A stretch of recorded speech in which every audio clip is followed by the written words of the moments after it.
collection of plastic, the phone in the house started to ring again. It was him. It was Bob calling from Vermont. And were she in the kitchen to take the call, she'd hear his cheery voice, a voice she knew as well as her own, asking, "Hey, honey, how are you?" Her fingers jerked and the rubber band snapped. It flew away and she cried out, whether in frustration or fear, she didn't know. But really, why would she be afraid? 27 years of marriage, and he had never laid a hand on her, except to caress. On only a few occasions had he raised his voice to her. The phone rang again, and then cut off in mid-ring. Now he would be leaving a message. "Missed you again, damn. Give me a call so I won't worry, okay? The number is—" He'd add the number of his room, too. He left nothing to chance, took nothing for granted. What she was thinking absolutely couldn't be true. It was like one of those monster delusions that sometimes reared up from the mud at the bottom of a person's mind, sparkling with hideous plausibility. That the acid indigestion was the onset of a heart attack, the headache a brain tumor, and Petra's failure to call on Sunday night meant she had been in a car accident and was lying comatose in some hospital. But those delusions usually came at 4 in the morning, when the insomnia was in charge, not at 8 o'clock in the evening. And where was that damned rubber band? She found it at last, lying behind the carton of catalogues she never wanted to look in again. She put it in her pocket, started to get up to look for another one without remembering where she was, and thumped her head on the bottom of the table. Darcy began to cry. There were no rubber bands in any of the work table's drawers, and that made her cry even harder. She went back through the breezeway, the terrible, inexplicable identity cards in her housecoat pocket, and got an elastic out of the kitchen drawer where she kept all sorts of semi-useful crap, paper clips, bread ties, fridge magnets that had lost most of their pull. One of these latter said, "Darcy rules," and had been a stocking stuffer present from Bob. On the counter, the light on top of the phone blinked steadily, saying, "Message, message, message." She hurried back to the garage without holding the lapels of her housecoat. She no longer felt the outer chill, because the one inside was greater. And then there was the lead ball pulling down her guts, elongating them. She was vaguely aware that she needed to move her bowels, and badly. "Never mind. Hold it. Pretend you're on the turnpike and the next rest area is 20 miles ahead. Get this done. Put everything back the way it was. Then you can—" Then she could what? Forget it? Fat chance of that. She bound the ID cards with the elastic, realized the driver's license had somehow gotten back on top, and called herself a stupid bitch, a pejorative for which she would have slapped Bob's face had he ever tried to hang it on her. Not that he ever had. "A stupid bitch, but not a bondage bitch," she muttered, and a cramp knifed her belly. She dropped to her knees and froze that way, waiting for it to pass. If there had been a bathroom out there, she would have dashed for it. But there wasn't. When the cramp let go, reluctantly, she rearranged the cards in what she was pretty sure was the right order: blood donor, library, driver's license. Then put them back in the box. Box back in hole, pivoting piece of baseboard closed up tight. Carton of catalogues back where it had been when she tripped on it, sticking out slightly. He would never know the difference. But was she sure of that? If he was what she was thinking, monstrous that such a thing should even be in her mind, when all she'd wanted just a half an hour ago was fresh batteries for the god-darn remote control. If he was, then he'd been careful for a long time. And he was careful. He was neat. He was the original everything polished, everything clean boy. But if he was what those god-damned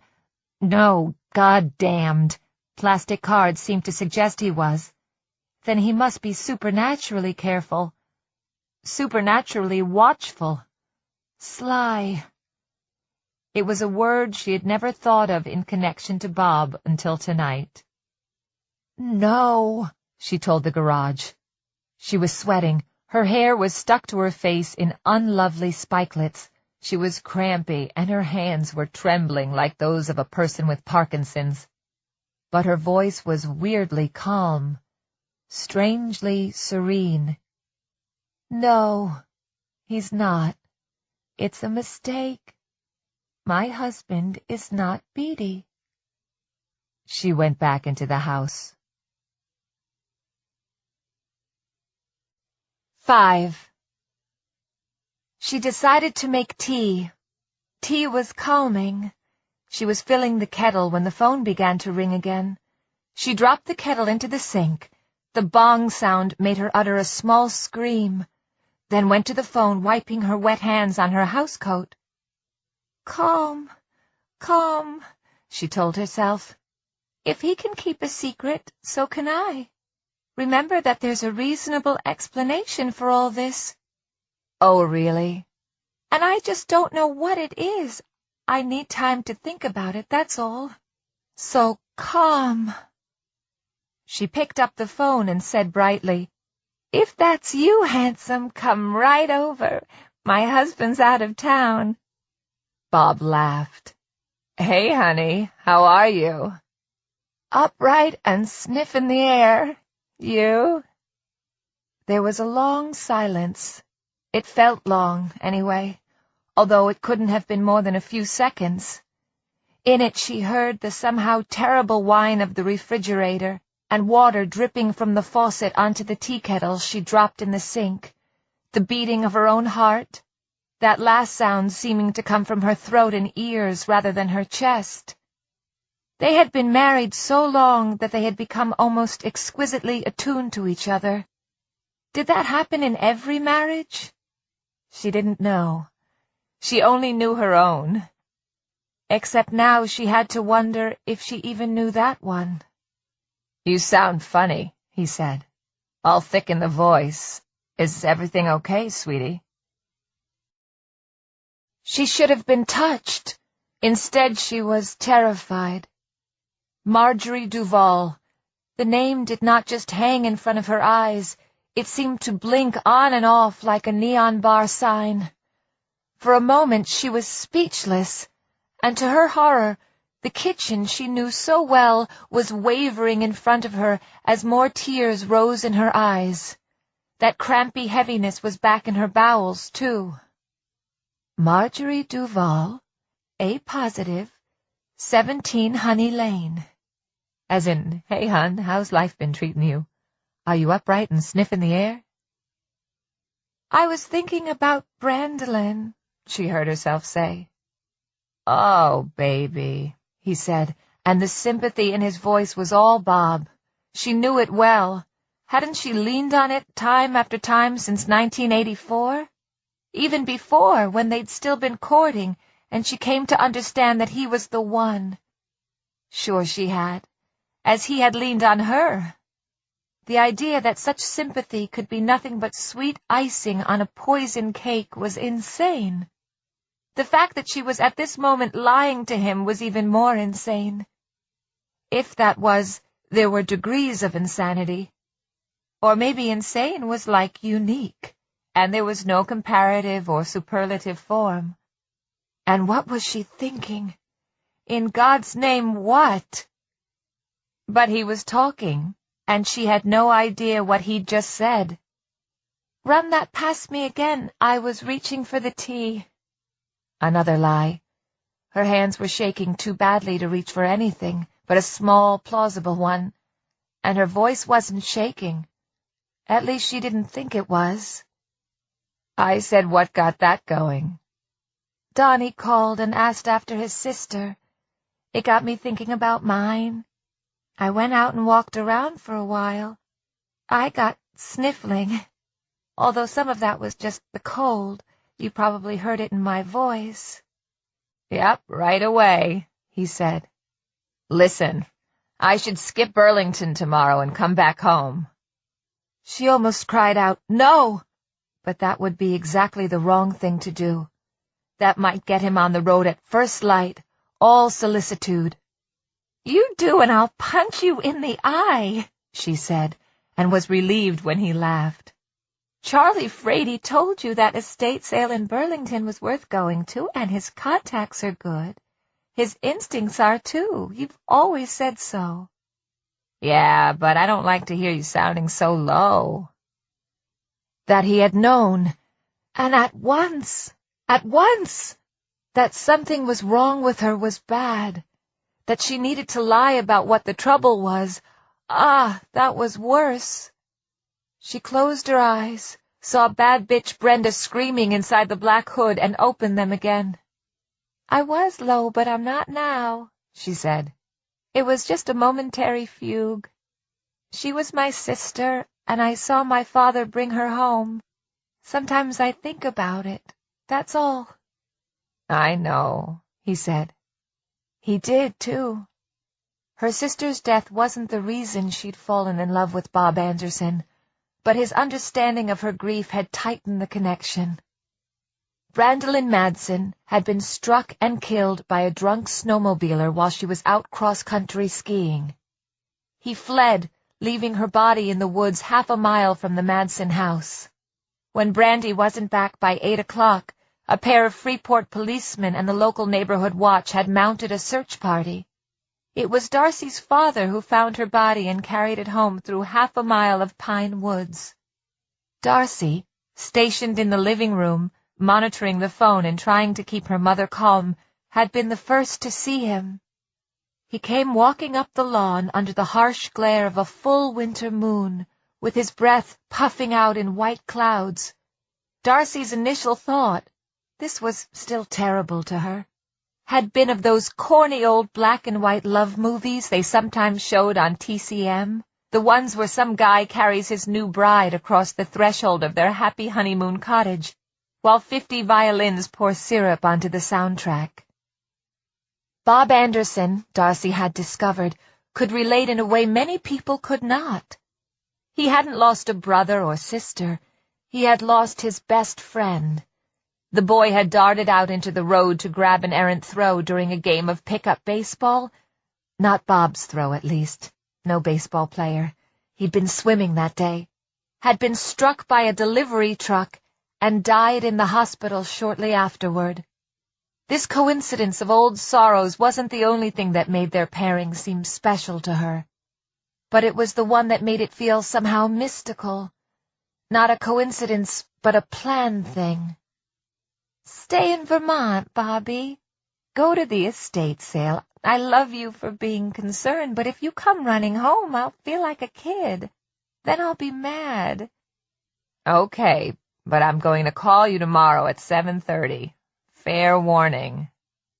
She laughed, and was relieved to hear it was a real one, or so close as to make no difference. And why shouldn't she be allowed a real laugh? Just why the heck not? She loved him, and would give him the benefit of the doubt, of every doubt. Nor was this a choice. You could not turn off love, even the rather absent, sometimes taken-for-granted love of 27 years, the way you turn off a faucet. Love ran from the heart, and the heart had its own imperatives. "Bobby, you always call at 7:30. "Guilty as charged. Call tonight if you need anything, no matter what the hour," she finished for him. Now she almost felt like herself again. It was really amazing, the number of hard hits from which a mind could recover. "I will." "Love you, honey." The coda of so many conversations over the years. "Love you, too," she said, smiling. Then she hung up, put her forehead against the wall, closed her eyes, and began weeping before the smile could leave her face. 6.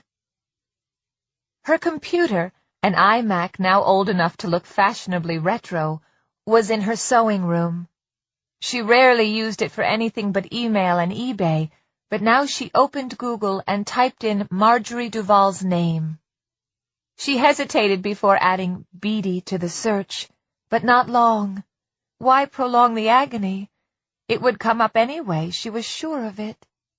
She hit enter, and as she watched the little wait circle go around and around at the top of the screen, those cramps struck again.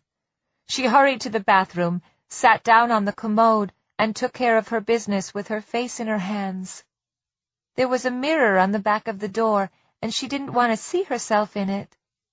Why was it there, anyway? Why had she allowed it to be there?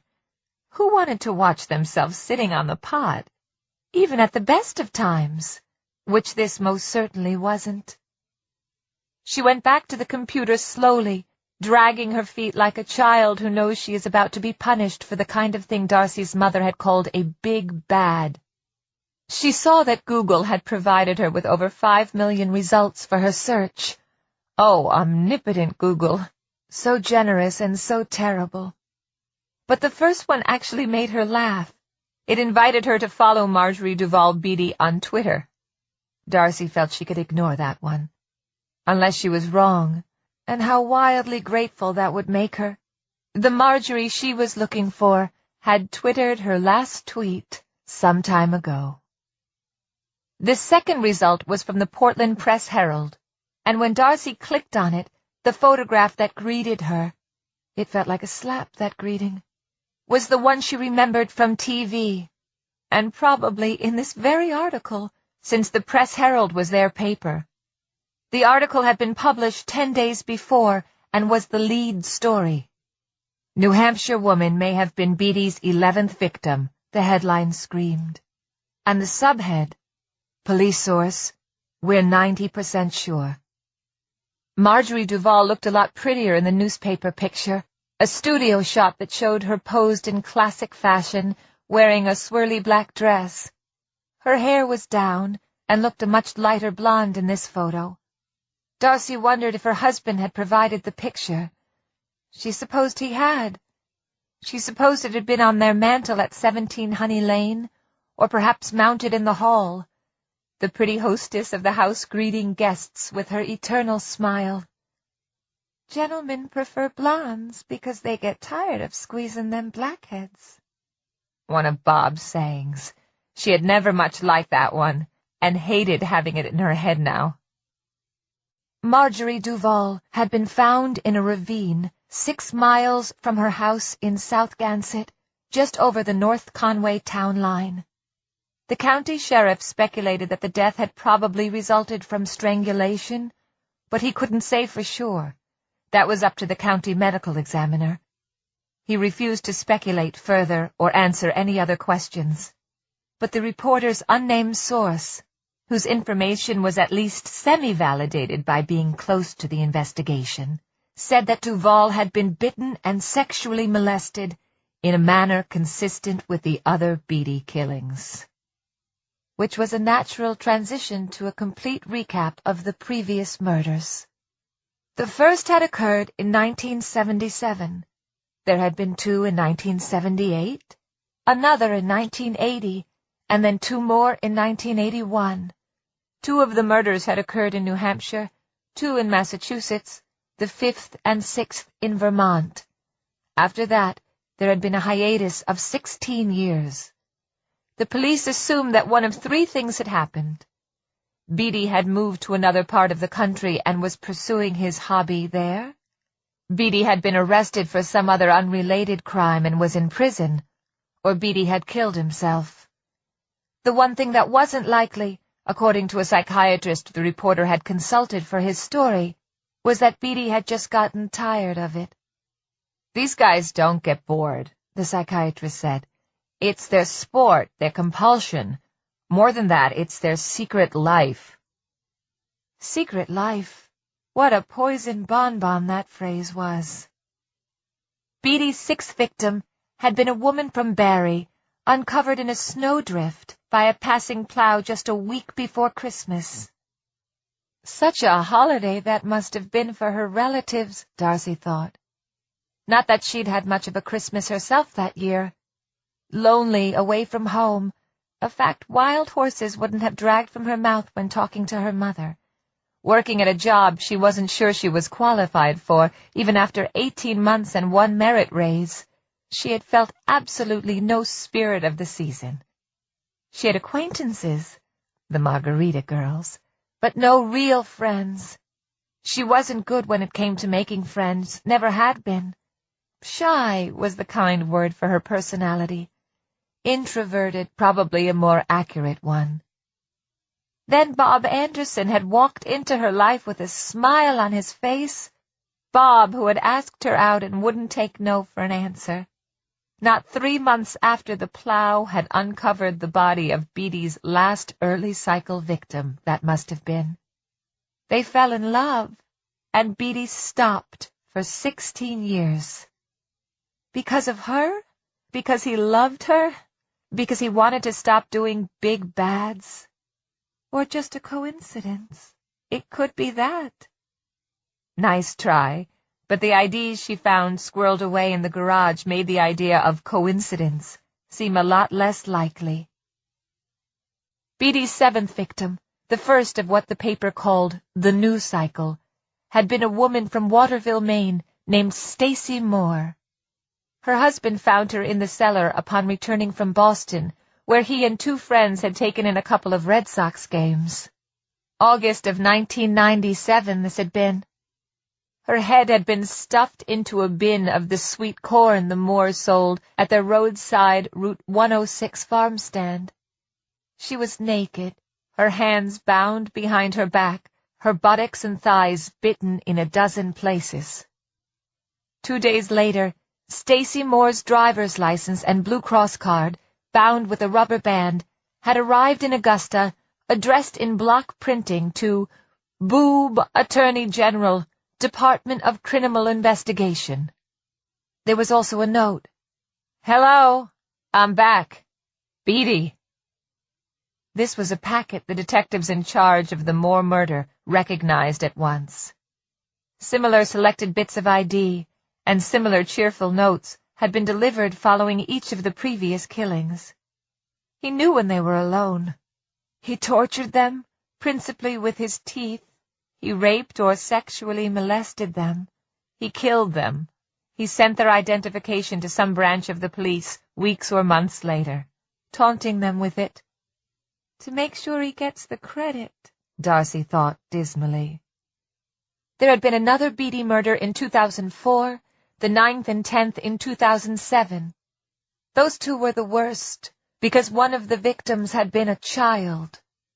The woman's 10-year-old son had been excused from school after complaining of a stomachache and had apparently walked in on Beatty while he was at work. The boy's body had been found with his mother's in a nearby creek. When the woman's ID, 2 credit cards and a driver's license, arrived at Massachusetts State Police Barracks No. 7, the attached card read, "Hello, the boy was an accident. Sorry, but it was quick. He did not suffer. Beatty." There were many other articles she could have accessed. Oh, omnipotent Google. But to what end? The sweet dream of one more ordinary evening in an ordinary life had been swallowed by a nightmare. Would reading more about Beatty dispel the nightmare? To answer that was obvious. Her belly clenched. She ran for the bathroom, still smelly in spite of the fan. Usually you could ignore what a smelly business life was, but not always, and fell on her knees in front of the toilet, staring into the blue water with her mouth open. For a moment she thought the need to vomit was going to pass. Then she thought of Stacy Moore, with her black, strangled face shoved into the corn and her buttocks covered with blood dried to the color of chocolate milk. That tipped her over, and she vomited twice, hard enough to splash her face with tidy bowl and a few flecks of her own effluvium. Crying and gasping, she flushed the toilet.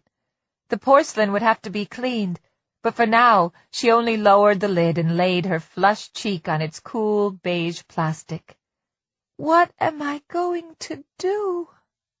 The obvious step was to call the police. But what if she did that and it all turned out to be a mistake? Bob had always been the most generous and forgiving of men. When she'd run the front of their old van into a tree at the edge of the post office parking lot and shattered the windshield, his only concern had been if she had cut her face. But would he forgive her if she mistakenly fingered him for 11 torture killings he hadn't committed? And the world would know. Guilty or innocent, his picture would be in the paper. On the front page. Hers too. Darcy dragged herself to her feet, got the toilet scrubbing brush from the bathroom closet, and cleaned up her mess. She did it slowly. Her back hurt. She supposed she had thrown up hard enough to pull a muscle. Halfway through the job, the next realization thudded down. It wouldn't be just the two of them dragged into the newspaper speculation and the filthy rinse cycle of 24-hour cable news. There were the kids to think about. Donnie and Ken had just landed their first 2 clients, but the bank and the car dealership looking for a fresh approach would be gone 3 hours after this shit bomb exploded. Anderson and Hayward, which had taken its first real breath today, would be dead tomorrow. Darcy didn't know how much Ken Hayward had invested, but Donnie was all in the pot. That didn't amount to such of a much in cash, but there were other things you invested in when you were starting out on your own voyage. Your heart, your brains, your sense of self-worth.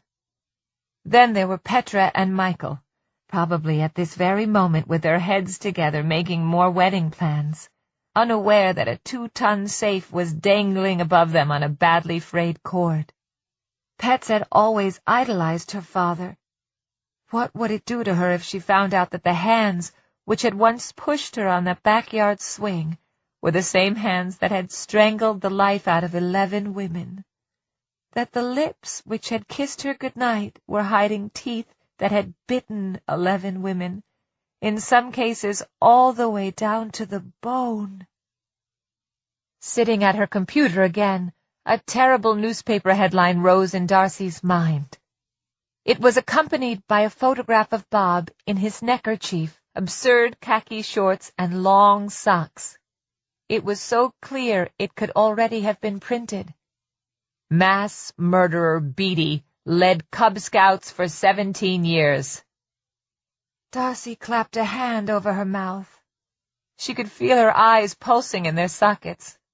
The notion of suicide occurred to her, and for a few moments, long ones, the idea seemed completely rational, the only reasonable solution.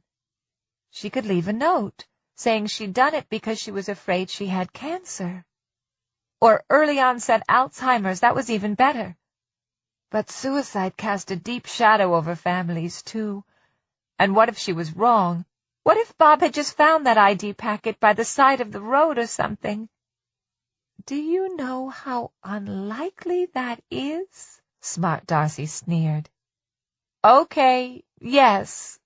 But unlikely wasn't the same as impossible, was it? There was something else, too, something that made the cage she was in escape-proof. What if she was right? Wouldn't her death free Bob to kill more, because he no longer had to lead so deep a double life? Darcy wasn't sure she believed in a conscious existence after death, but what if there was one? And what if she were confronted there, not by Edenic green fields and rivers of plenty, but by a ghastly receiving line of strangled women, branded by her husband's teeth, all accusing her of causing their deaths by taking the easy way out herself, and by ignoring what she had found? If such a thing were even possible, which she didn't believe for a minute, wouldn't the accusation be true?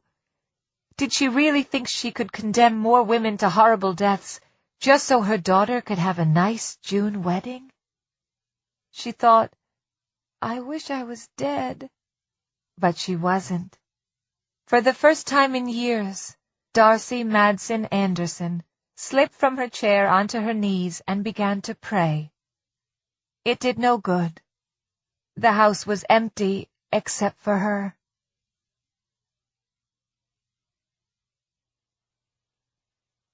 7. She had never kept a diary, but she had 10 years' worth of appointment books stored in the bottom of her capacious sewing chest, and decades' worth of Bob's travel records stuffed in one of the file drawers of the cabinet he kept in his home office.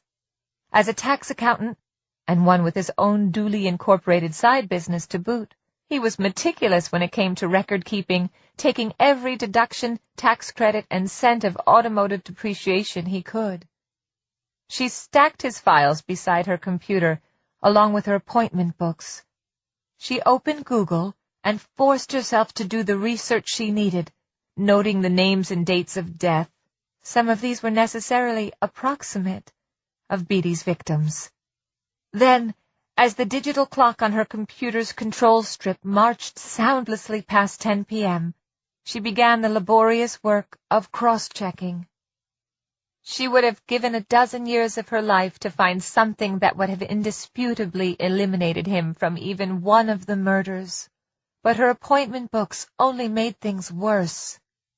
Kelly Gervais of Keene, New Hampshire, had been discovered in the woods behind the local landfill on March 15th of 2004.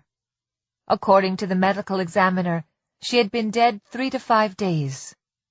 Scrawled across March 10th to 12th in Darcy's appointment book for 2004 was Bob to Fitzwilliam, Brat. George Fitzwilliam was a well-heeled client of Benson, Bacon, and Anderson. Brat was her abbreviation for Brattleboro, where Fitzwilliam lived. An easy drive from Keene, New Hampshire. Helen Shaverstone and her son Robert had been discovered in Newry Creek in the town of Amesbury on November 11th of 2007. They had lived in Tassel Village some 12 miles away. On the November page of her 2007 address book, she had drawn a line across the 8th to the 10th, scrawling, Bob in Saugus, 2 estate sales plus Boston Coinock. And did she remember calling his Saugus motel on one of those nights and not getting him? Assuming he was out late with some coin salesman, sniffing for leads or maybe in the shower. She seemed to remember that. If so, had he actually been on the road that night? Perhaps coming back from doing an errand, a little drop-off, in the town of Amesbury? Or if he had been in the shower, what in God's name had he been washing off?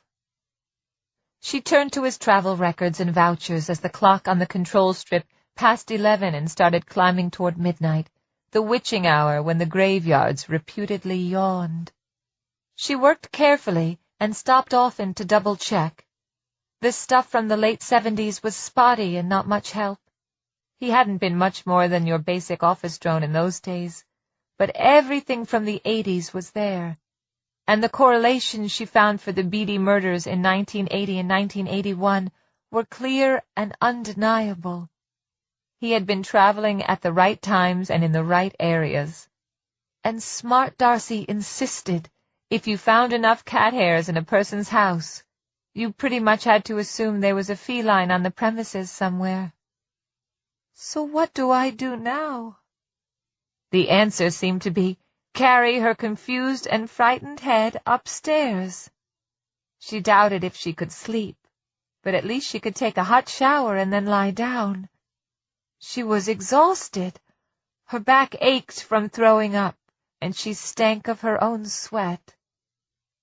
She shut off her computer and climbed to the second floor at a slow trudge. The shower eased her back, and a couple of Tylenol would probably ease it more by 2 a.m. or so. She was sure she'd be awake to find out. When she put the Tylenol back in the medicine cabinet, she took the Ambien bottle out, held it in her hand for almost a full minute, then replaced that too. It wouldn't put her to sleep, only make her muzzy and, perhaps, more paranoid than she was already. She lay down and looked at the night table on the other side of the bed. Bob's clock, Bob's spare set of reading glasses, a copy of a book called The Shack. You ought to read this, Darce. It's a life-changer, he'd said 2 or 3 nights before this latest trip. She turned off her lamp, saw Stacy Moore stuffed into the corn bin, and turn the lamp back on again. On most nights, the dark was her friend, sleep's kindly harbinger. But not tonight. Tonight the dark was populated by Bob's harem. You don't know that. Remember that you don't absolutely know that. But if you find enough cat hairs. Enough with the cat hairs, too. She lay there, even more wide awake than she'd feared she'd be, her mind going around and around, now thinking of the victims, now thinking of her children, now thinking of herself, even thinking of some long-forgotten Bible story about Jesus praying in the Garden of Gethsemane. She glanced at Bob's clock after what felt like an hour of going around that wretched worry circle, and saw that only 12 minutes had passed. She got up on one elbow and turned the clock's face to the window. "He won't be home until 6 tomorrow night," she thought. Although since it was now midnight, she supposed it was technically tonight that he'd be home. Still, that gave her 18 hours. Surely enough time to make some sort of decision. It would help if she could sleep, even a little. Sleep had a way of resetting the mind. But it was out of the question. She would drift a little, then think Marjorie Duval or Stacy Moore or, this was the worst, Robert Shaverstone, 10 years old. He did not suffer. And then any possibility of sleep would again be gone. The idea that she might never sleep again came to her. That was impossible, of course. But lying here with the taste of puke still in her mouth, in spite of the scope she had rinsed with, it seemed completely plausible. At some point, she found herself remembering the year in early childhood, when she had gone around the house looking in mirrors. She would stand in front of them with her hands cupped to the sides of her face, and her nose touching the glass, but holding her breath so she wouldn't fog the surface. If her mother caught her, she'd swat her away. "That leaves a smudge, and I have to clean it off. Why are you so interested in yourself anyway? You'll never be hung for your beauty. And why stand so close? You can't see anything worth looking at that way." How old had she been? 4? 5? Too young to explain that it wasn't her reflection she was interested in anyway, or not primarily. She had been convinced that mirrors were doorways to another world, and what she saw reflected in the glass wasn't their living room or bathroom, but the living room or bathroom of some other family. The Matsons instead of the Madsons, perhaps, because it was similar on the other side of the glass, but not the same. And if you looked long enough, you could begin to pick up on some of the differences. A rug that appeared to be oval over there instead of round, like over here. A door that seemed to have a turn latch instead of a bolt. A light switch that was on the wrong side of the door. The little girl wasn't the same either. Darcy was sure they were related. Sisters of the mirror. But no, not the same. Instead of Darcelyn Madsen, that little girl might be named Jane or Sandra or even Eleanor Rigby, who for some reason, some scary reason, picked up the rice at churches where a wedding had been. Lying in the circle of her bedside lamp, drowsing without realizing it, Darcy supposed that if she had been able to tell her mother what she was looking for, if she had explained about the darker girl who wasn't quite her, she might have passed some time with the child psychiatrist. But it wasn't the girl who interested her. It had never been the girl. What interested her was the idea that there was a whole other world behind the mirrors. And if you could walk through that other house, the darker house, and out the door, the rest of that world would be waiting.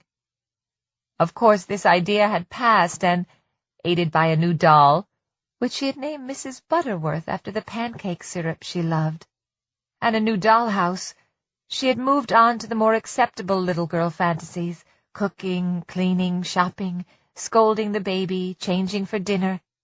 Now, all these years later, she had found her way through the mirror after all. Only there was no little girl waiting in the darker house. Instead, there was a darker husband, one who had been living behind the mirror all the time, and doing terrible things there. A good one at a fair price, Bob liked to say. An accountant's credo, if ever there was one. Upright and sniff in the air, an answer to, "How you doin'?" that every kid in every Cub Scout pack he'd ever taken down Dead Man's Trail knew well. A response some of those boys no doubt still repeated as grown men. Gentlemen prefer blondes, don't forget that one, because they get tired of squeezing. But then sleep took Darcy, and although that soft nurse could not carry her far, the lines on her forehead and at the corners of her reddened, puffy eyes softened a bit. She was close enough to consciousness to stir when her husband pulled into the driveway, but not close enough to come around. She might have if the Suburban's headlights had splashed across the ceiling, but Bob had doused them halfway down the block so as not to wake her. 8. A cat was stroking her cheek with a velvet paw, very lightly but very insistently. Darcy tried to brush it away, but her hand seemed to weigh 1,000 pounds. And it was a dream, anyway. Surely had to be. They had no cat. Although if there are enough cat hairs in a house, there must be one around somewhere, her struggling to wake mind told her, quite reasonably. Now the paw was stroking her bangs and the forehead beneath. And it couldn't be a cat, because cats don't talk. "Wake up, Darce, wake up, hon. We have to talk." The voice, as soft and soothing as the touch. Bob's voice, and not a cat's paw but a hand. Bob's hand. Only it couldn't be him because he was in Her eyes flew open and he was there, all right, sitting beside her on the bed, stroking her face and hair as he sometimes did when she was feeling under the weather. He was wearing a 3-piece Joseph A. Banks suit. He bought all his suits there, calling it, another of his semi-amusing sayings, Joss Bank. But the vest was unbuttoned and his collar undone. She could see the end of his tie poking out of his coat pocket like a red tongue. His midsection bulged over his belt, and her first coherent thought was, "You really have to do something about your weight, Bobby. That isn't good for your heart." "What?" It came out an almost incomprehensible croak. He smiled and kept stroking her hair, her cheek, the nape of her neck. She cleared her throat and tried again. "What are you doing here, Bobby? It must be—" She raised her head to look at his clock, which of course did no good. She had turned its face to the wall. He glanced down at his watch. He had been smiling as he stroked her awake, and was smiling now. 2:45. I sat in my stupid old motel room for almost 2 hours after we talked, trying to convince myself that what I was thinking couldn't be true. Only I didn't get to where I am by dodging the truth. So I jumped in the Bourbon and hit the road. No traffic whatsoever. I don't know why I don't do more traveling late at night. Maybe I will. If I'm not in Shawshank, that is. Or New Hampshire State Prison in Concord. But that's kinda up to you, isn't it? His hand, stroking her face, the feel of it was familiar. Even the smell of it was familiar, and she had always loved it. Now she didn't, and it wasn't just the night's wretched discoveries. How could she have never noticed how complacently possessive that stroking touch was? "You're an old bitch, but you're my old bitch," that touch now seemed to say. "Only this time you piddled on the floor while I was gone, and that's bad. In fact, it's a big bad." She pushed his hand away and sat up. "What in God's name are you talking about? You come sneaking in. You wake me up." "Yes, you were sleeping with the light on. I saw it as soon as I turned up the driveway." There was no guilt in his smile. Nothing sinister either. It was the same sweet-natured Bob Anderson smile she'd loved almost from the first. For a moment, her memory flickered over how gentle he'd been on their wedding night, not hurrying her, giving her time to get used to the new thing. Which he will do now, she thought. You never sleep with a light on, Darce, and although you've got your nightgown on, you're wearing your bra under it, and you never do that either. You just forgot to take it off, didn't you? Poor darling. Poor, tired girl. For just a moment he touched her breast, then, thankfully, took his hand away. Also, you turned my clock around so you wouldn't have to look at the time. You've been upset, and I'm the cause. I'm sorry, Darce. From the bottom of my heart. I ate something that disagreed with me. It was all she could think of. He smiled patiently. You found my special hiding place in the garage. I don't know what you're talking about. You did a good job of putting things back where you found them. But I'm very careful about such things. And the strip of tape I put on above the pivot in the baseboard was broken. You didn't notice that, did you? Why would you? It's the kind of tape that's almost invisible once it's on. Also, the box inside was an inch or two to the left of where I put it. Where I always put it. He reached to stroke her cheek some more, then withdrew his hand, seemingly without rancor, when she turned her face away. Bobby, I can see you've got a bee in your bonnet about something, but I honestly don't know what it is. Maybe you've been working too hard. His mouth turned down in a moue of sadness, and his eyes were moistening with tears. Incredible! She actually had to stop herself from feeling sorry for him. Emotions were only another human habit, it seemed, as conditioned as any other.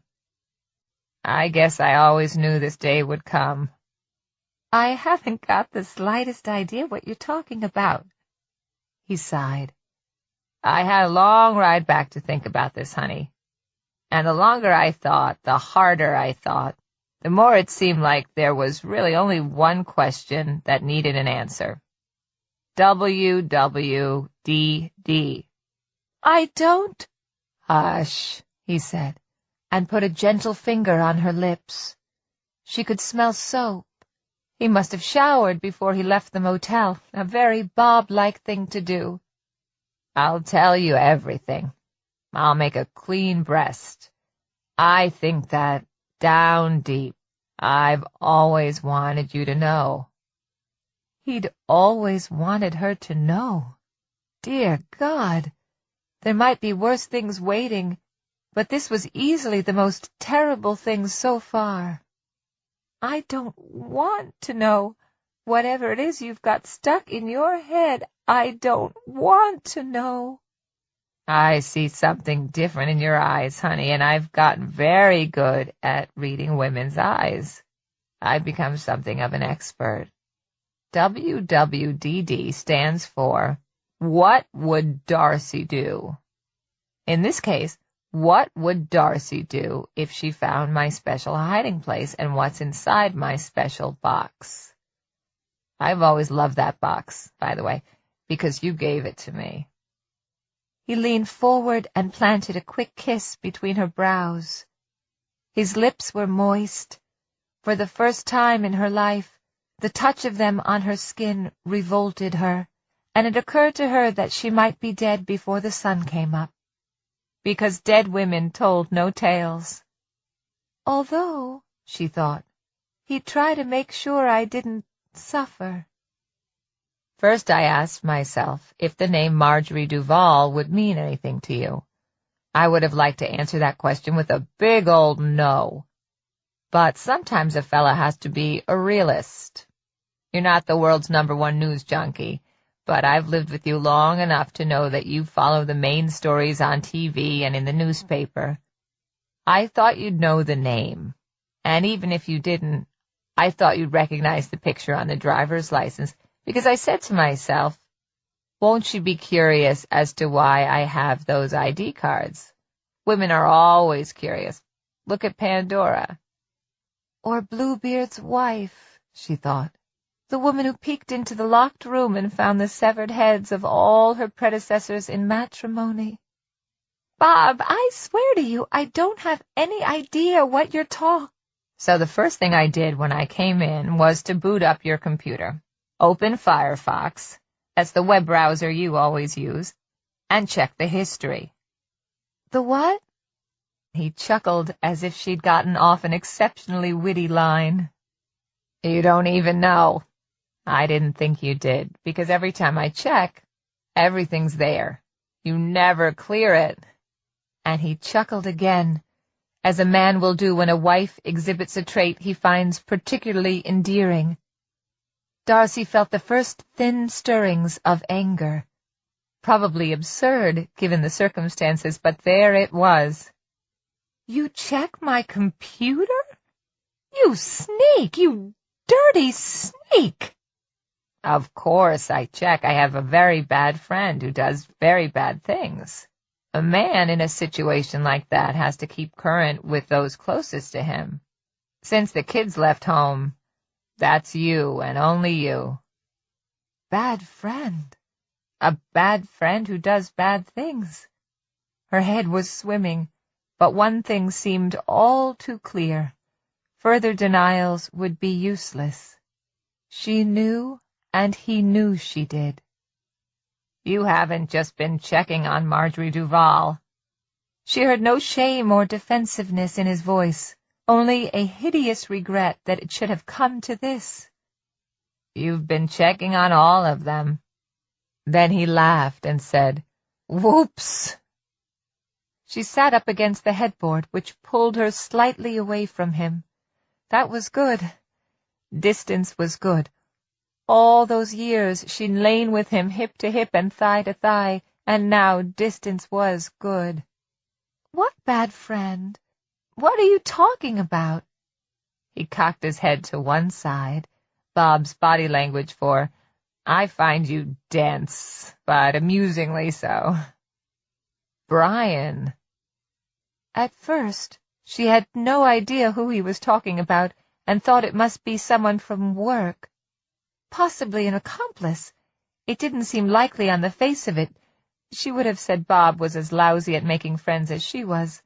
But men who did such things sometimes did have accomplices. Wolves hunted in packs, after all. Brian Delahanty, he said. Don't tell me you forgot Brian. I told you all about him after you told me about what happened to Brandolin. Her mouth dropped open. Your friend from junior high? Bob, he's dead. He got hit by a truck while he was chasing down a baseball, and he's dead. Well, Bob's smile grew apologetic. Yes and no. I almost always called him Brian when I talked about him to you, but that's not what I called him back in school, because he hated that name. I called him by his initials. I called him BD. She started to ask him what that had to do with the price of tea in China, but then she knew. Of course she knew. BD. BD. 9. He talked for a long time, and the longer he talked, the more horrified she became. All these years she'd been living with a madman. But how could she have known? His insanity was like an underground sea. There was a layer of rock over it, and a layer of soil over the rock. Flowers grew there. You could stroll through them and never know the mad water was there. But it was. It always had been. He blamed BD, who had become Beatty only years later in his notes to the police, for everything. But Darcy suspected Bob knew better than that. Blaming Brian Delahanty only made it easier to keep his two lives separate. It had been BD's idea to take guns to school and go on a rampage, for instance. According to Bob, this inspiration had occurred in the summer between their freshman and sophomore years at Castle Rock High School. 1971, he said, shaking his head good-naturedly, as a man might do when recalling some harmless childhood peccadillo. Long before those Columbine oafs were even a twinkle in their daddy's eyes. There were these girls that snooted us. Diane Ramage, Lori Swenson, Gloria Haggerty. There were a couple of others, too, but I forget their names. The plan was to get a bunch of guns. Brian's dad had about 20 rifles and pistols in his basement, including a couple of German Lugers from World War II that we were just fascinated with, and take them to school. No searches or metal detectors back then, you know. We were going to barricade ourselves in the science wing. We'd chain the doors shut, kill some people, mostly teachers, but also some of the guys we didn't like, and then stampede the rest of the kids outside through the fire door at the far end of the hall. Well, most of the kids. We were going to keep the girls who snooted us as hostages. We planned, BD planned, to do all of this before the cops could get there, right? He drew maps and he kept a list of the steps we'd have to take in his geometry notebook. I think there were maybe 20 steps in all, starting with pull fire alarms to create confusion. He chuckled. And after we had the place locked down, he gave her a slightly shamefaced smile, but she thought what he was mostly ashamed of was how stupid the plan had been in the first place. Well, you can probably guess. A couple of teenage boys, hormones so high we got horny when the wind blew. We were going to tell those girls that if they, fuck us real good, we'd let them go. If they didn't, we'd have to kill them. And they'd fuck all right. He nodded slowly. They'd fuck to live. BD was right about that. He was lost in his story. His eyes were hazy with grotesque but true nostalgia. For what? The crazy dreams of youth? She was afraid that might actually be it. We didn't plan to kill ourselves like those heavy metal dumbbells in Colorado either. No way. There was a basement under the science wing, and Brian said there was a tunnel down there. He said it went from the supply room to the old fire station on the other side of Route 119. Brian said that when the high school was just a K-8 grammar school back in the 50s, there was a park over there, and the little kids used to play in it at recess. The tunnel was so that they could get to the park without having to cross the road. Bob laughed, making her jump. I took his word for all that, but it turns out he was full of shit. I went down there the next fall to look for myself. The supply room was there, full of paper and stinking of that mimeograph juice they used to use.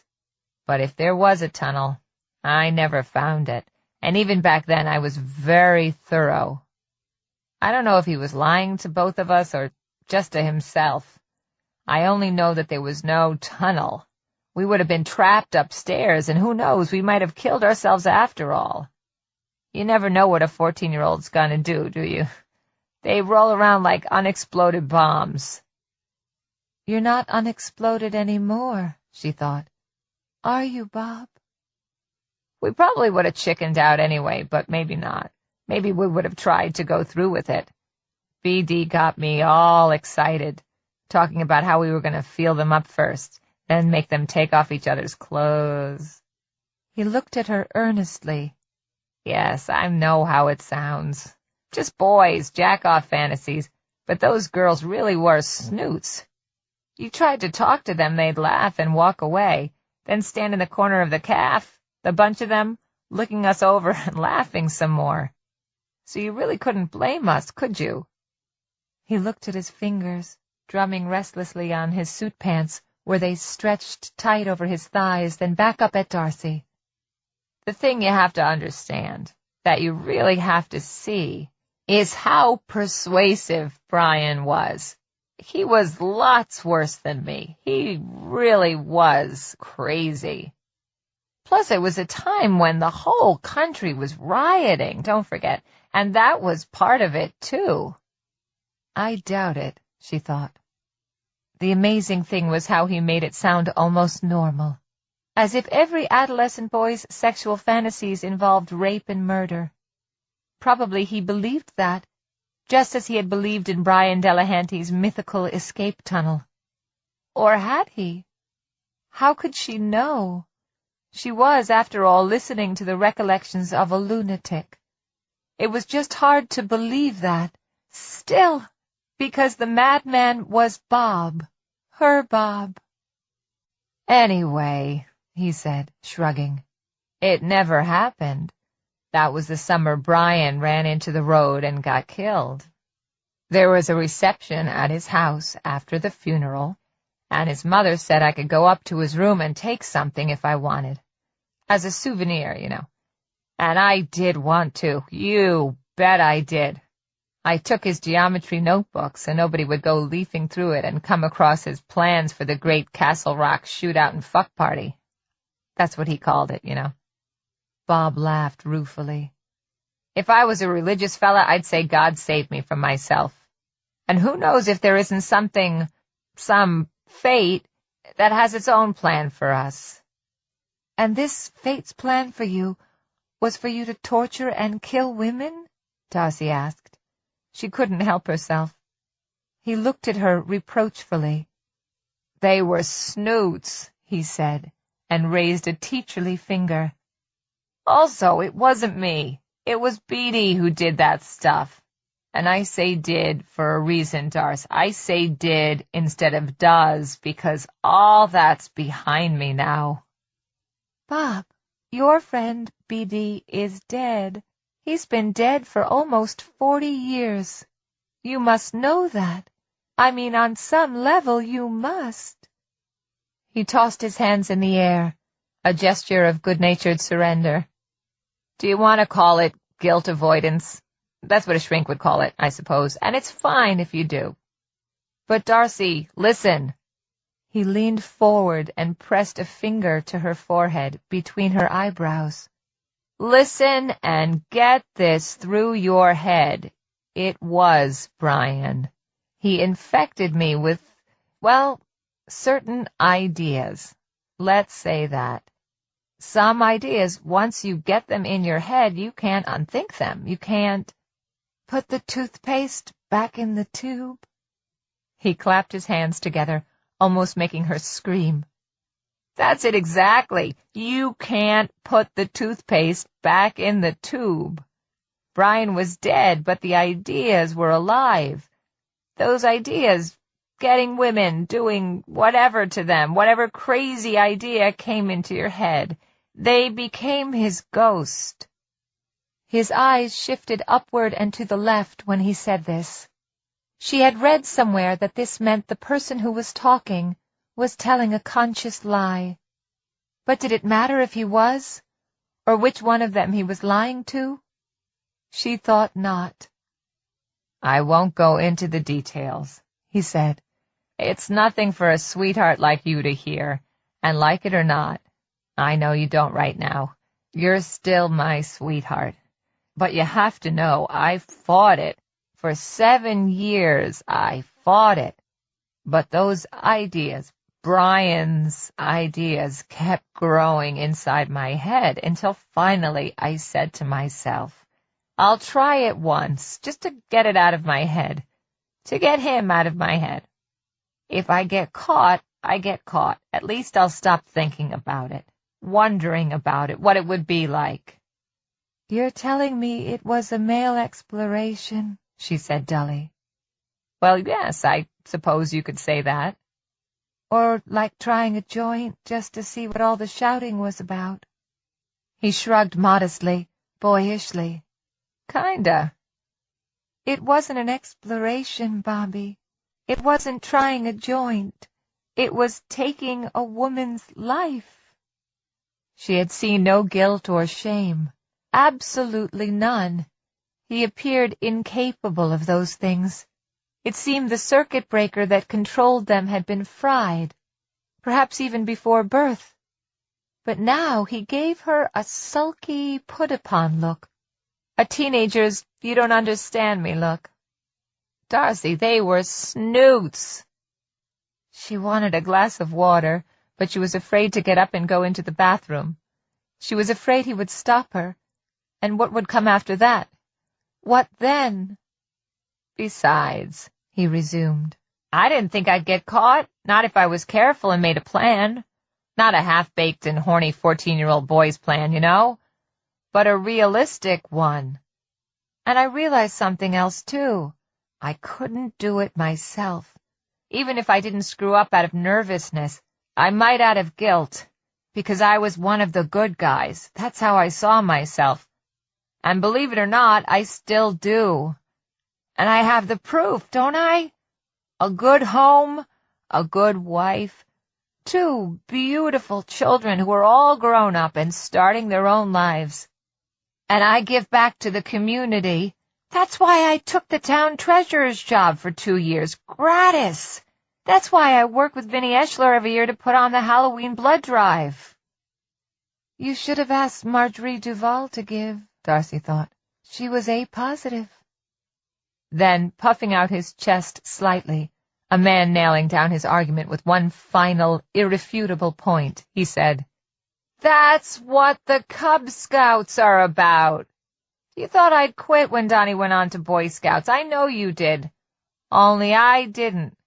Because it's not just about him, and never was. It's about the community.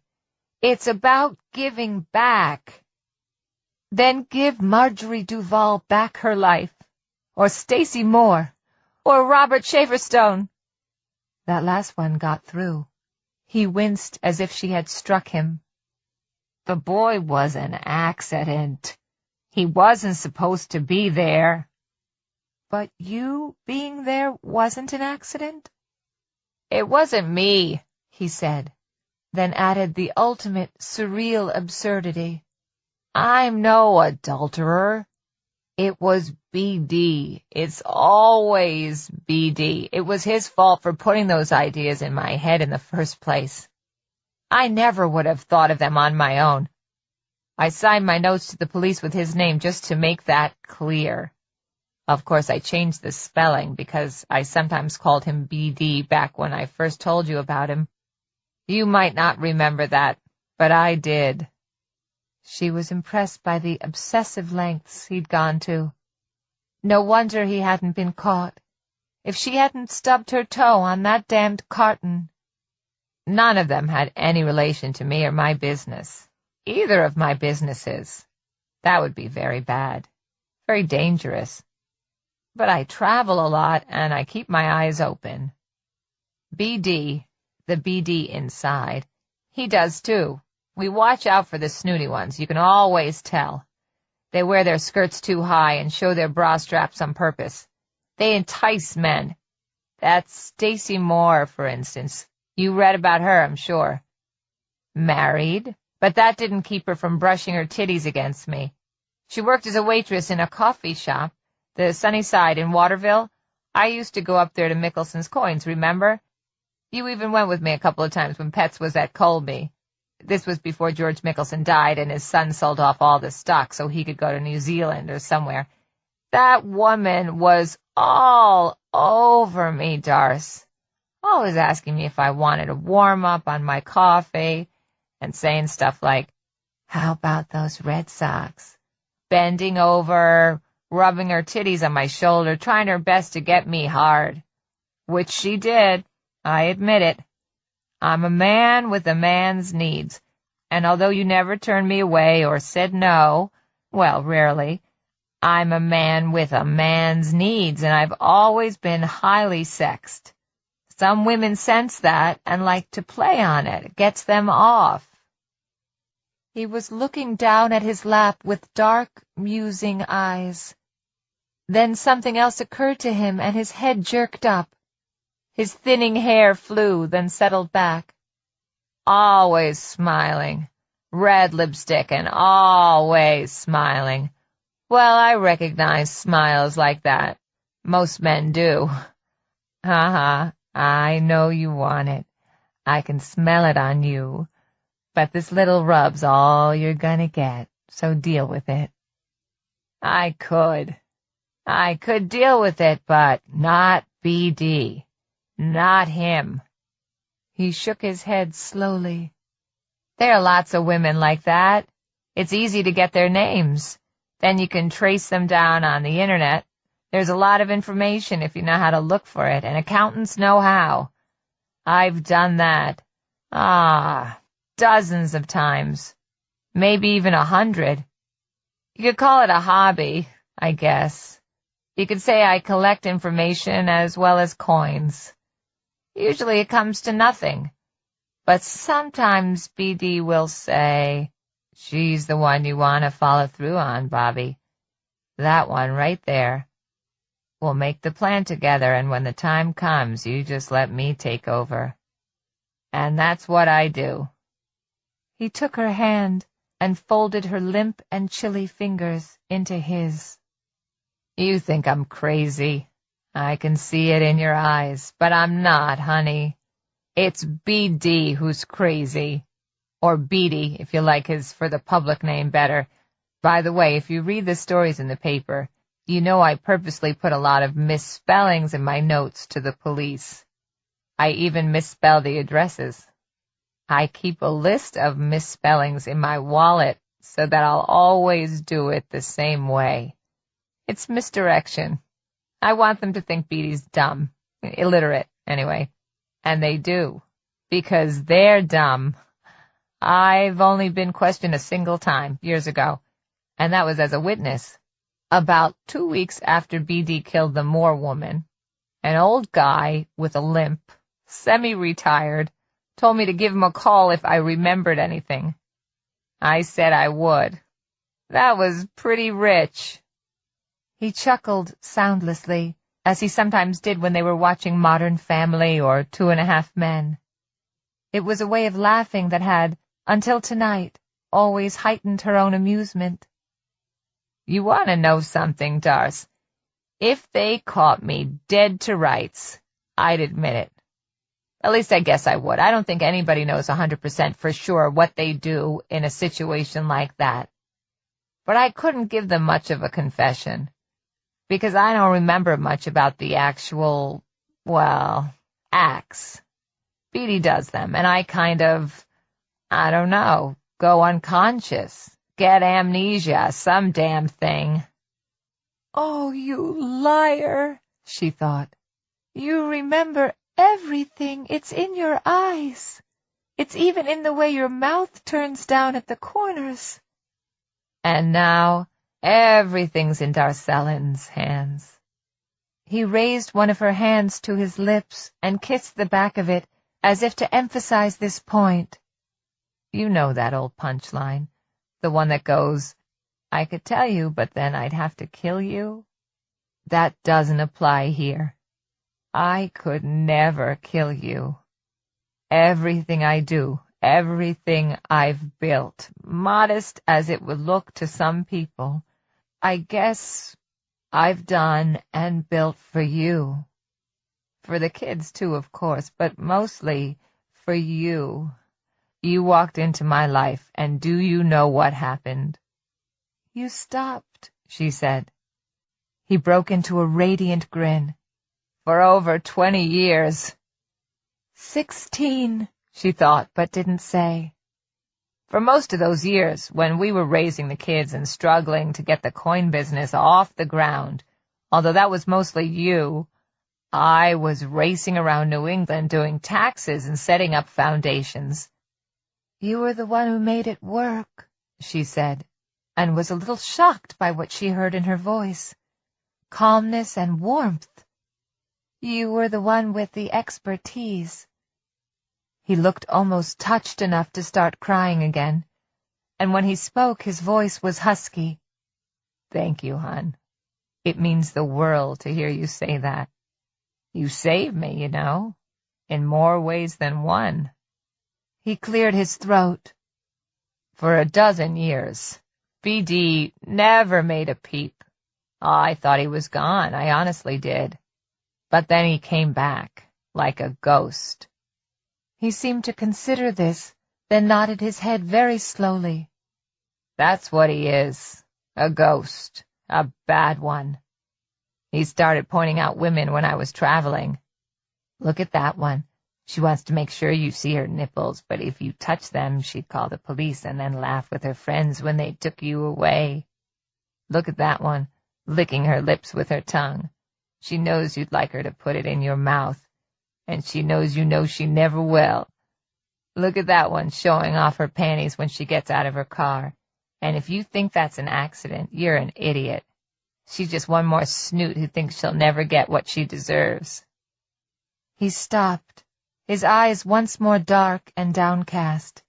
In them was the Bobby who had successfully evaded her for 27 years, the one he was trying to pass off as a ghost.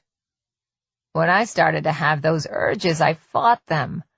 There are magazines, certain magazines.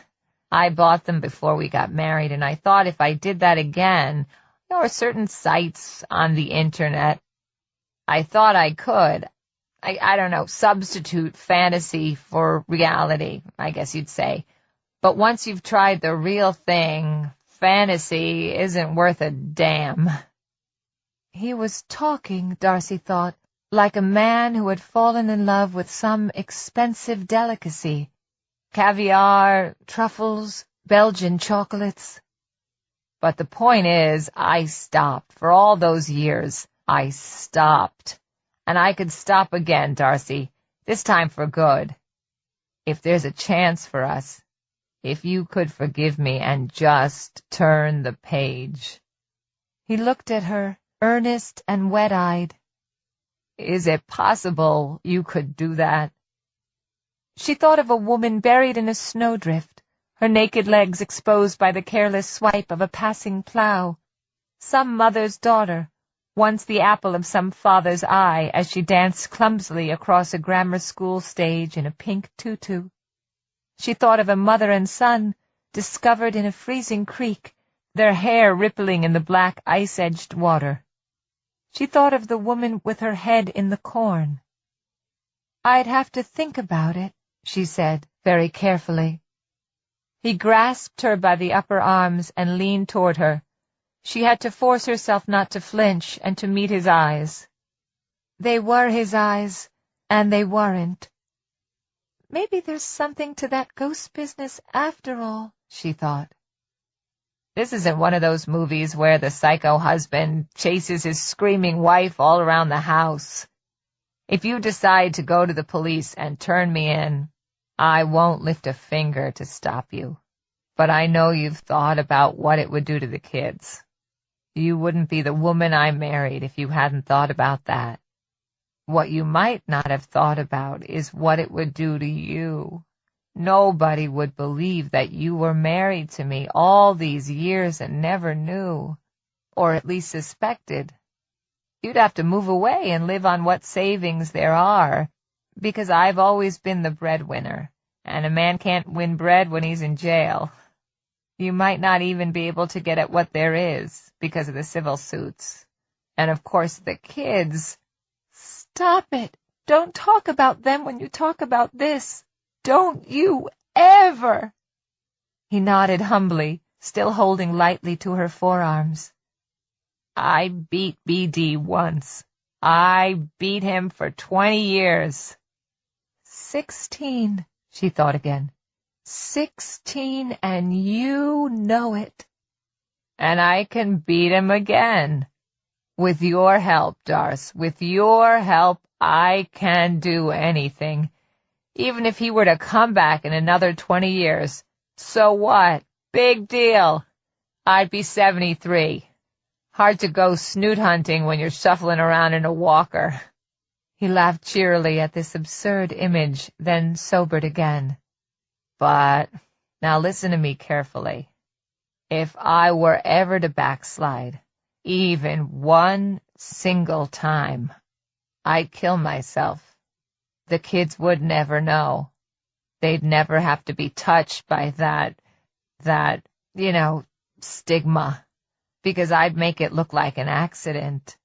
But you'd know. And you'd know why. So what do you say? Can we put this behind us? She appeared to consider. She was considering, in fact, although such thought processes as she could muster were probably not trending in a direction he would be likely to understand. What she thought was, "It's what drug addicts say. I'll never take any of that stuff again. I've quit before, and this time I'll quit for good. I mean it." But they don't mean it. Even when they think they do, they don't. And neither does he. What she thought was, "What am I going to do? I can't fool him. We've been married too long." A cold voice replied to that, one she had never suspected of being inside her, one perhaps related to the BD voice that whispered to Bob about the snoots it observed in restaurants, laughing on street corners, riding in expensive sports cars with the top down, whispering and smiling to each other on apartment building balconies. Or perhaps it was the voice of the darker girl. "Why can't you?" it asked. "After all, he fooled you." And what then? She didn't know. She only knew that was now, and now had to be dealt with. "You have to promise to stop," she said, speaking very slowly and reluctantly. "Your most solemn, never go back promise." His face filled with a relief so total, so somehow boyish, that she was touched. He so seldom looked like the boy he had been. Of course, that was also the boy who had once planned to go to school with guns. "I would, Darcy. I do promise. I already told you." "And we could never talk about this again." "I get that." "You're not to send the Duval woman's ID to the police either." She saw the disappointment, also weirdly boyish, that came over his face when she said that, but she meant to stick to it. He had to feel punished, if only a little. That way he'd believe he had convinced her. "Hasn't he? Oh, Darcellen, hasn't he?" "I need more than promises, Bobby. Actions speak louder than words. Dig a hole in the woods and bury that woman's ID cards in it." "Once I do that, are we—" She reached out and put her hand to his mouth. She strove to make herself sound stern. "Hush, no more." "Okay. Thank you, Darcy. So much." "I don't know what you're thanking me for." And then, although the thought of him lying next to her filled her with revulsion and dismay, she forced herself to say the rest. "Now get undressed and come to bed. We both need to get some sleep." 10. He was under almost as soon as his head hit the pillow, but long after he'd commenced his small, polite snores, Darcy lay awake, thinking that if she allowed herself to drift off, she would awake with his hands around her throat. She was in bed with a madman, after all. If he added her, his score would be an even dozen. But he meant it, she thought. This was right around the time that the sky began to lighten in the east. He said he loves me, and he meant it. And when I said I'd keep his secret, because that's what it comes down to, keeping his secret, he believed me. Why wouldn't he? I almost convinced myself. Wasn't it possible he could carry through on his promise? Not all drug addicts failed at getting clean, after all. And while she could never keep his secret for herself, wasn't it possible she could for the kids? I can't. I won't. But what choice? What goddamn choice? It was while pondering this question that her tired, confused mind finally gave up and slipped away. She dreamed of going into the dining room and finding a woman bound with chains to the long Ethan Allen table there. The woman was naked except for a black leather hood that covered the top half of her face. "I don't know that woman. That woman is a stranger to me," she thought in her dream. And then from beneath the hood Petra said, "Mama, is that you?" Darcy tried to scream, but sometimes in nightmares you can't. 11. When she finally struggled awake, headachy, miserable, feeling hungover, the other half of the bed was empty. Bob had turned his clock back around, and she saw it was 10:15. It was the latest she'd slept in years, but of course she hadn't dropped off until first light, and such sleep as she'd gotten was populated with horrors. She used the toilet, dragged her housecoat off the hook on the back of the bathroom door, then brushed her teeth. Her mouth tasted foul, like the bottom of a birdcage, Bob would say on the rare mornings after he'd taken an extra glass of wine with dinner or a second bottle of beer during a baseball game. She spat, began to put her brush back in the tooth glass, then paused, looking at her reflection. This morning she saw a woman who looked old instead of middle-aged. Pale skin, deep lines bracketing the mouth, purple bruises under the eyes, the crazed bedhead you only got from tossing and turning. But all this was only of passing interest to her. How she looked was the last thing on her mind. She peered over her reflection's shoulder and through the open bathroom door into their bedroom. Except it wasn't theirs. It was the darker bedroom. She could see his slippers. Only they weren't his. They were obviously too big to be Bob's. Almost a giant's slippers. They belonged to the darker husband, and the double bed with the wrinkled sheets and unanchored blankets, that was the darker bed.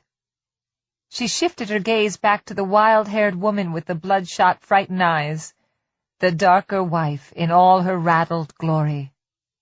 Her first name was Darcy, but her last name wasn't Anderson. The darker wife was Mrs. Brian Delahanty. Darcy leaned forward until her nose was touching the glass. She held her breath and cupped her hands to the sides of her face, just as she had when she was a girl dressed in grass-stained shorts and falling-down white socks. She looked until she couldn't hold her breath any longer, then exhaled in a huff that fogged the mirror. She wiped it clean with a towel, and then went downstairs to face her first day as the monster's wife. He had left a note for her under the sugar bowl. "Darce, I will take care of those documents as you asked. I love you, honey. Bob." He had drawn a little valentine around his name, a thing he hadn't done in years. She felt a wave of love for him as thick and cloying as the scent of dying flowers. She wanted to wail like some woman in an Old Testament story and stifled the sound with a napkin. The refrigerator kicked on and began its heartless whir. Water dripped in the sink, plinking away the seconds on the porcelain. Her tongue was a sour sponge crammed into her mouth. She felt time, all the time to come as his wife in this house, close around her like a straitjacket. Or a coffin. This was the world she had believed in as a child. It had been here all the time, waiting for her. The refrigerator whirred, the water dripped in the sink, and the raw seconds passed. This was the darker life, where every truth was written backward. 12. Her husband had coached Little League, also with Vinnie Eschler, that master of Polish jokes and big enveloping man-hugs, during the years when Donnie had played shortstop for the Cavendish hardware team, and Darcy still remembered what Bob said to the boys, many of them weeping, after they'd lost the final game of the District 19 tourney. Back in 1997, that would have been, probably only a month or so before Bob had murdered Stacy Moore and stuffed her into her corn bin. The talk he'd given to that bunch of drooping, sniffling boys had been short, wise, and, she thought so then and still did 13 years later, incredibly kind. I know how bad you boys feel, but the sun will still come up tomorrow. And when it does, you'll feel better. When the sun comes up the day after tomorrow, a little better still. This is just part of your life, and it's over. It would have been better to win, but either way, it's over. Life will go on. As hers did, following her ill-starred trip out to the garage for batteries. When Bob came home from work after her first long day at home, she couldn't bear the thought of going out herself, afraid her knowledge must be written on her face in capital letters. He said, "Honey, about last night." "Nothing happened last night. You came home early, that's all." He ducked his head in that boyish way he had, and when he raised it again, his face was lit with a large and grateful smile.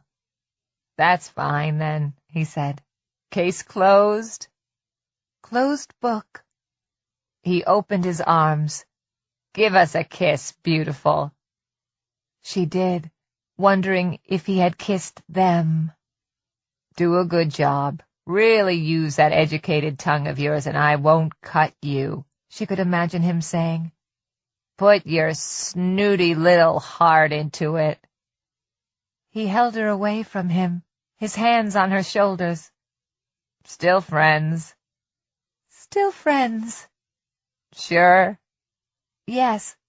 I didn't cook anything and I don't want to go out. Why don't you change into some grubbies and go grab us a pizza?" "All right." "And don't forget to take your Prilosec." He beamed at her. "You bet." She watched him go bounding up the stairs, thought of saying, "Don't do that, Bobby, don't test your heart like that." But no. No. Let him test it all he wanted. 13. The sun came up the next day, and the next. A week went by, then 2, then a month. They resumed their old ways, the small habits of a long marriage. She brushed her teeth while he was in the shower, usually singing some hit from the 80s in a voice that was on key but not particularly melodious, although she no longer did it naked, meaning to step into the shower as soon as he vacated it. Now she showered after he'd left for BB&A. If he noticed this little change in her modus operandi, he didn't mention it. She resumed her book club, telling the other ladies and the 2 retired gentlemen who took part that she had been feeling under the weather and didn't want to pass on a virus along with her opinion of the new Barbara Kingsolver, and everyone chuckled politely. A week after that, she resumed the knitting circle. Nuts for knitting. Sometimes she caught herself singing along with the radio when she came back from the post office or the grocery store. She and Bob watched TV at night, always comedies, never the forensic crime shows. He came home early now. There had been no more road trips since the one to Montpelier. He got something called Skype for his computer, saying he could look at coin collections just as easily that way and save on gas. He didn't say it would also save on temptation, but he didn't have to. She watched the papers to see if Marjorie Duval's ID showed up, knowing if he had lied about that, he would lie about everything. But it didn't.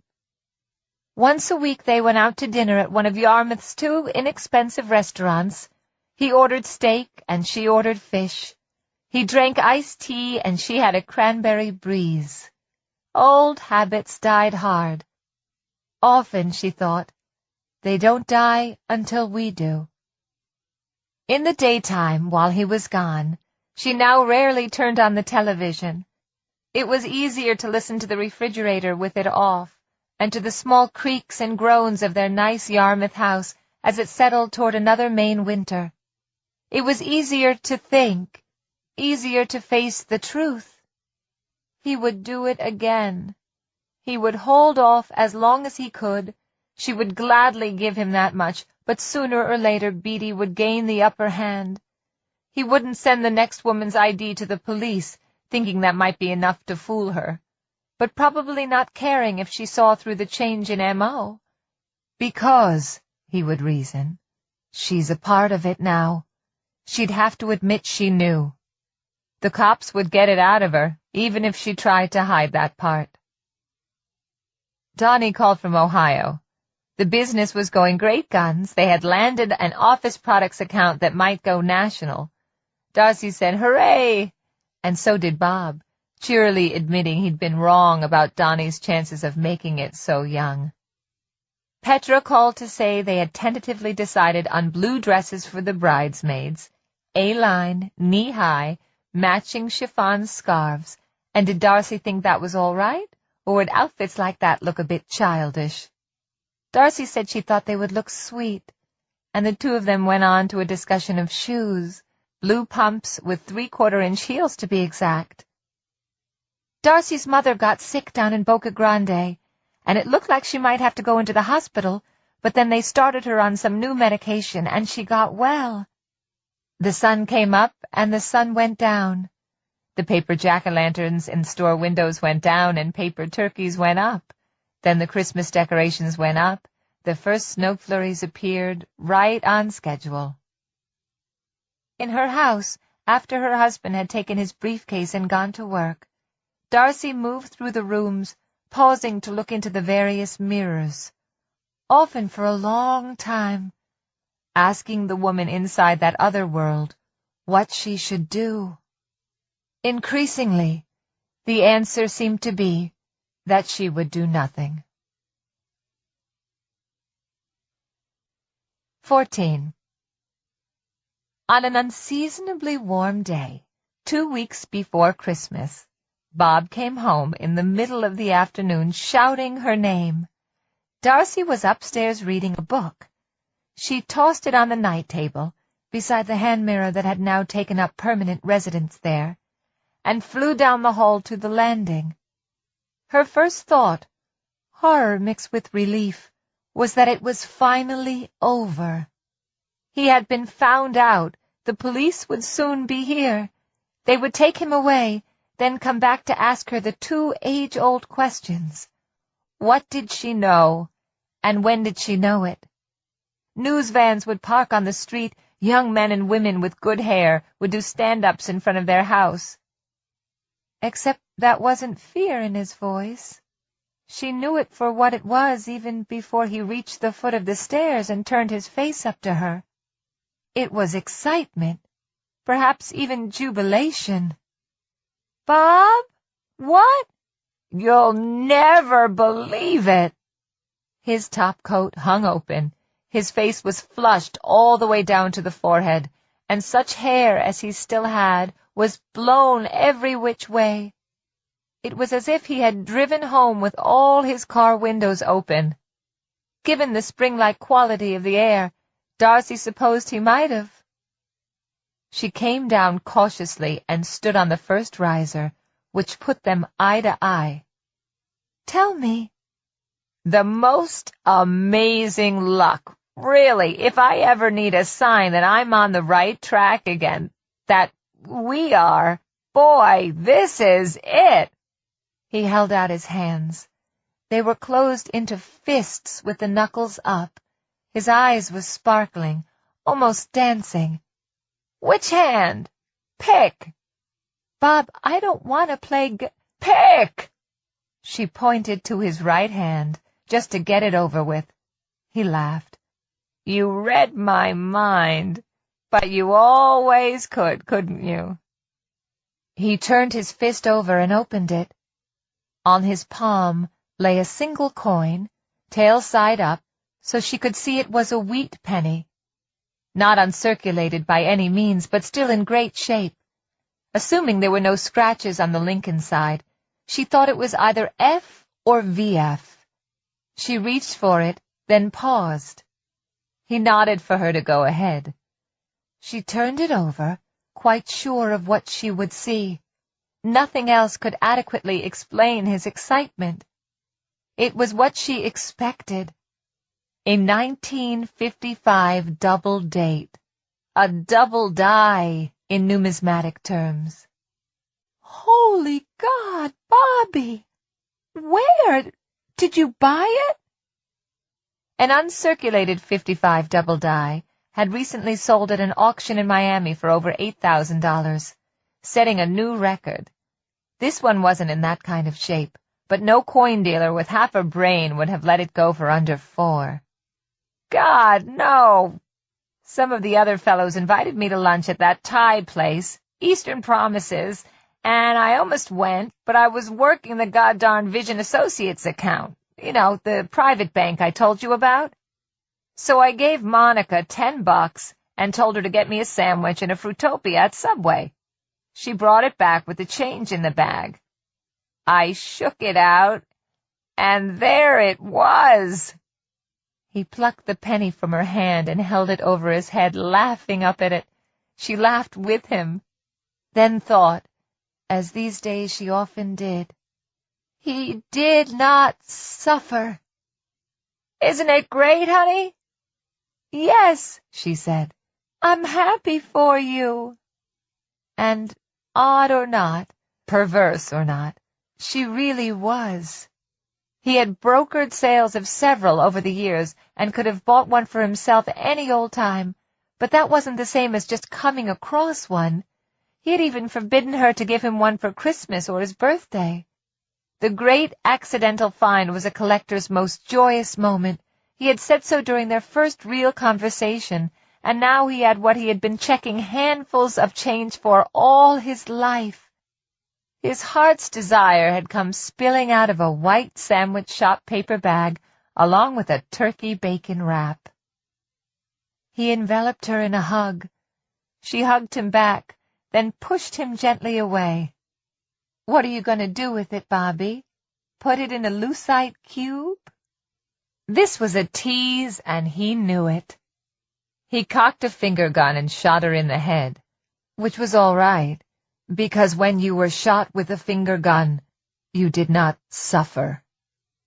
She continued to smile at him, but now saw him again, after that brief loving lapse, for what he was, the darker husband, Gollum with his precious.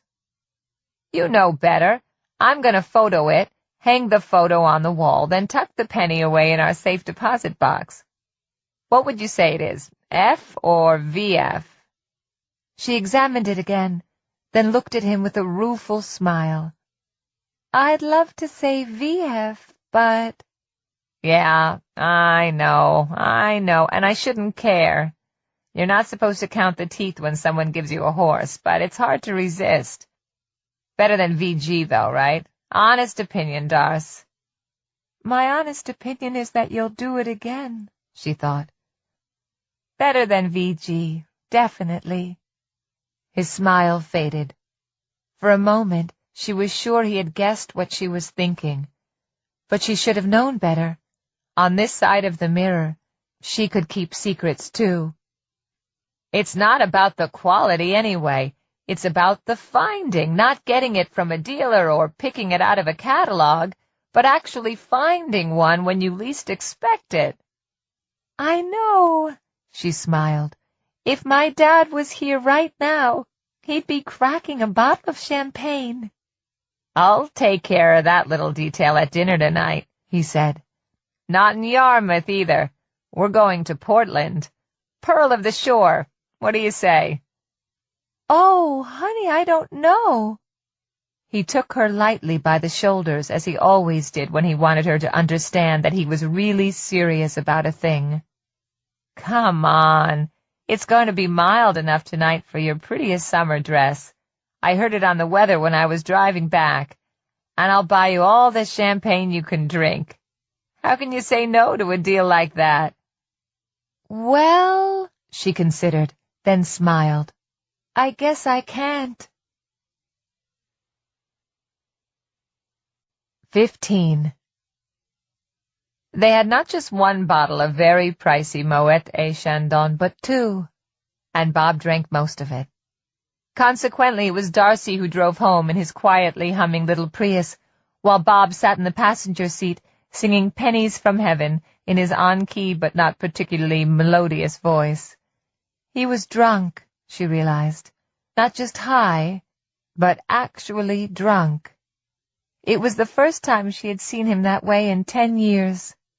Ordinarily, he watched his booze intake like a hawk, and sometimes, when someone at a party asked him why he wasn't drinking, he'd quote a line from True Grit, "I would not put a thief in my mouth to steal my mind." Tonight, high on his discovery of the double date, he had allowed his mind to be stolen, and she knew what she intended to do as soon as he ordered that second bottle of bubbly. In the restaurant, she wasn't sure she could carry it through, but listening to him sing on the way home, she knew. Of course she could do it. She was the darker wife now, and the darker wife knew that what he thought of as good luck had really been her own.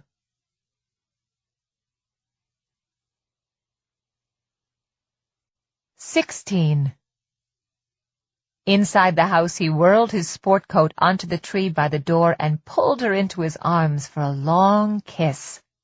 She could taste champagne and sweet creme brulee on his breath. It was not a bad combination, although she knew if things happened as they might, she would never want either again.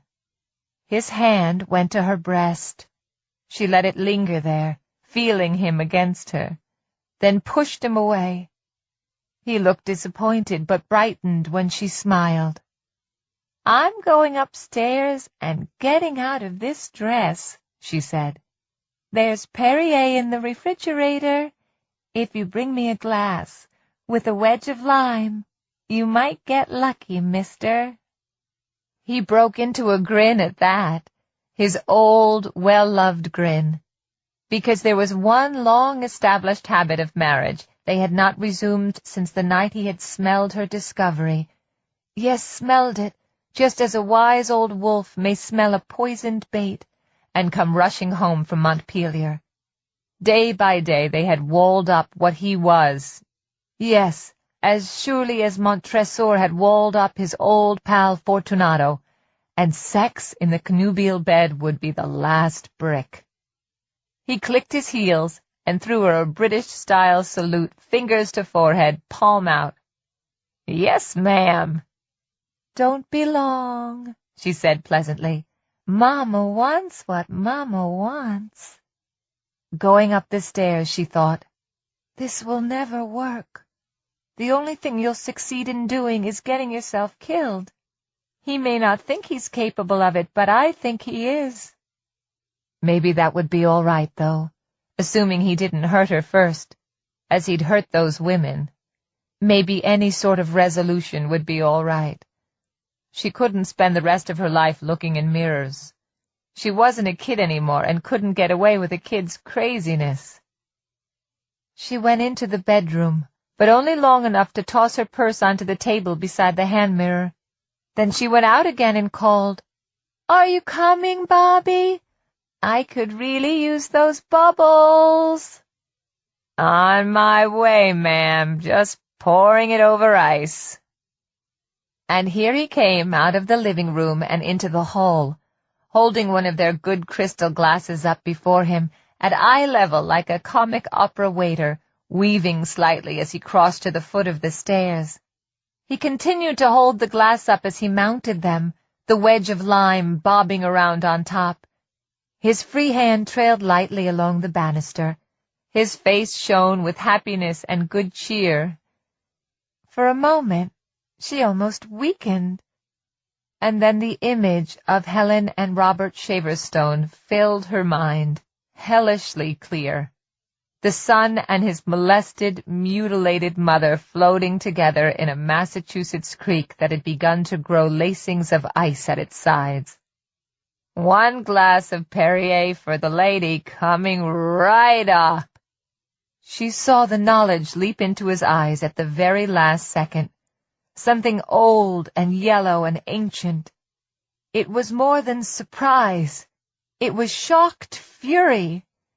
In that moment, her understanding of him was complete. He loved nothing, least of all her.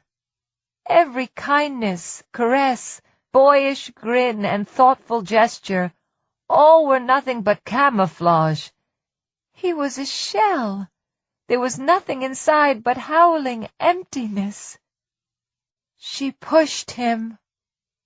It was a hard push, and he made a 3/4 somersault above the stairs before coming down on them, first on his knees, then on his arm, then full on his face. She heard his arm break. The heavy Waterford glass shattered on one of the uncarpeted risers. He rolled over again, and she heard something else inside him snap. He screamed in pain and somersaulted one final time before landing on the hardwood hall floor in a heap. The broken arm, not broken in just one place but in several, cocked back over his head at an angle nature had never intended. His head was twisted, one cheek on the floor. Darcy hurried down the stairs. At one point she stepped on an ice cube, slipped, and had to grab the banister to save herself. At the bottom, she saw a huge knob now poking out of the skin on the nape of his neck, turning it white, and said, "Don't move, Bob. I think your neck is broken." His eye rolled up to look at her. Blood was trickling from his nose. That looked broken, too, and a lot more was coming out of his mouth, almost gushing out. "You pushed me," he said. "Oh, Darcy, why did you push me?" "I don't know," she said, thinking, "We both know." She began to cry. Crying came naturally. He was her husband, and he was badly hurt. "Oh, God, I don't know. Something came over me. I'm sorry. Don't move. I'll call 911 and tell them to send an ambulance." His foot scraped across the floor. "I'm not paralyzed," he said. "Thank God for that. But it hurts." "I know, honey." "Call the ambulance. Hurry." She went into the kitchen, spared a brief glance for the phone in its charger cradle, then opened the cabinet under the sink. "Hello? Hello? Is this 911? She took out the box of plastic Glad bags, the storage-size ones she used for the leftovers when they had chicken or roast beef, and pulled one from the box. "This is Darcella Anderson. I'm calling from 24 Sugar Mill Lane in Yarmouth. Have you got that?" From another drawer she took a dishwiper from the top of the pile. She was still crying. "Nose like a fire hose," they'd said when they were kids. Crying was good. She needed to cry, and not just because it would look better for her later on. He was her husband. He was hurt. She needed to cry. She remembered when he still had a full head of hair. She remembered his flashy breakaway move when they had danced to Footloose. He brought her roses every year on her birthday. He never forgot. They had gone to Bermuda, where they rode bikes in the morning and made love in the afternoon. They had built a life together, and now that life was over, and she needed to cry. She wrapped the dishwiper around her hand, and then stuffed her hand into the plastic bag. "I need an ambulance. My husband fell down the stairs. I think his neck might be broken. Yes, right away." She walked back into the hall with her right hand behind her back. She saw he had pulled himself away from the foot of the stairs a little, and it looked like he tried to turn over on his back. But at that he hadn't been successful. She knelt down beside him. "I didn't fall," he said. "You pushed me. Why did you push me?" "I guess for the Shaverstone boy," she said, and brought her hand out from behind her back. She was crying harder than ever. He saw the plastic bag. He saw the hand inside clutching the wad of toweling. He understood what she meant to do. Perhaps he had done something like it himself. Probably he had. He began screaming, only the screams weren't really screams at all. His mouth was filled with blood. Something had broken inside of his throat, and the sounds he produced were more guttural growls than screams. She jammed the plastic bag between his lips and deep inside his mouth. He had broken a number of teeth in the fall, and she could feel the jagged stumps. If they tore into her skin, she might have some serious explaining to do. She yanked her hand free before he could bite, leaving the plastic bag and the dish wiper behind. She grabbed his jaw and chin. The other hand she put on top of his balding head. The flesh there was very warm. She could feel it throbbing with blood. She jammed his mouth shut on the wad of plastic and cloth. He tried to beat her off, but he only had one arm free, and that was the one that had been broken in the fall. The other was twisted beneath him. His feet paddled jerkily back and forth on the hardwood floor. One of his shoes came off. He was gurgling. She yanked her dress up to her waist, freeing her legs, then lunged forward, trying to straddle him. If she could do that, maybe she could pinch his nostrils shut. But before she could try, his chest began to heave beneath her, and the gurgles became a deep grunting in his throat. It reminded her of how, when she was learning to drive, she would sometimes grind the transmission trying to find second gear, which was elusive on her father's old Chevrolet Standard.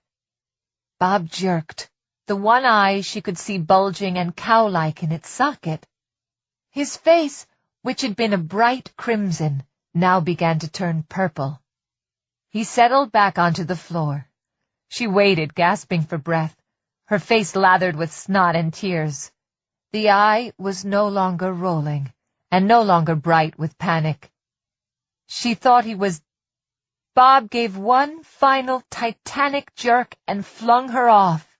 He sat up, and she saw his top half no longer exactly matched his bottom half. He had broken his back as well as his neck, it seemed. His plastic-lined mouth yawned. His eyes met hers in a stare she knew she would never forget, but one she could live with, should she get through this. Dar!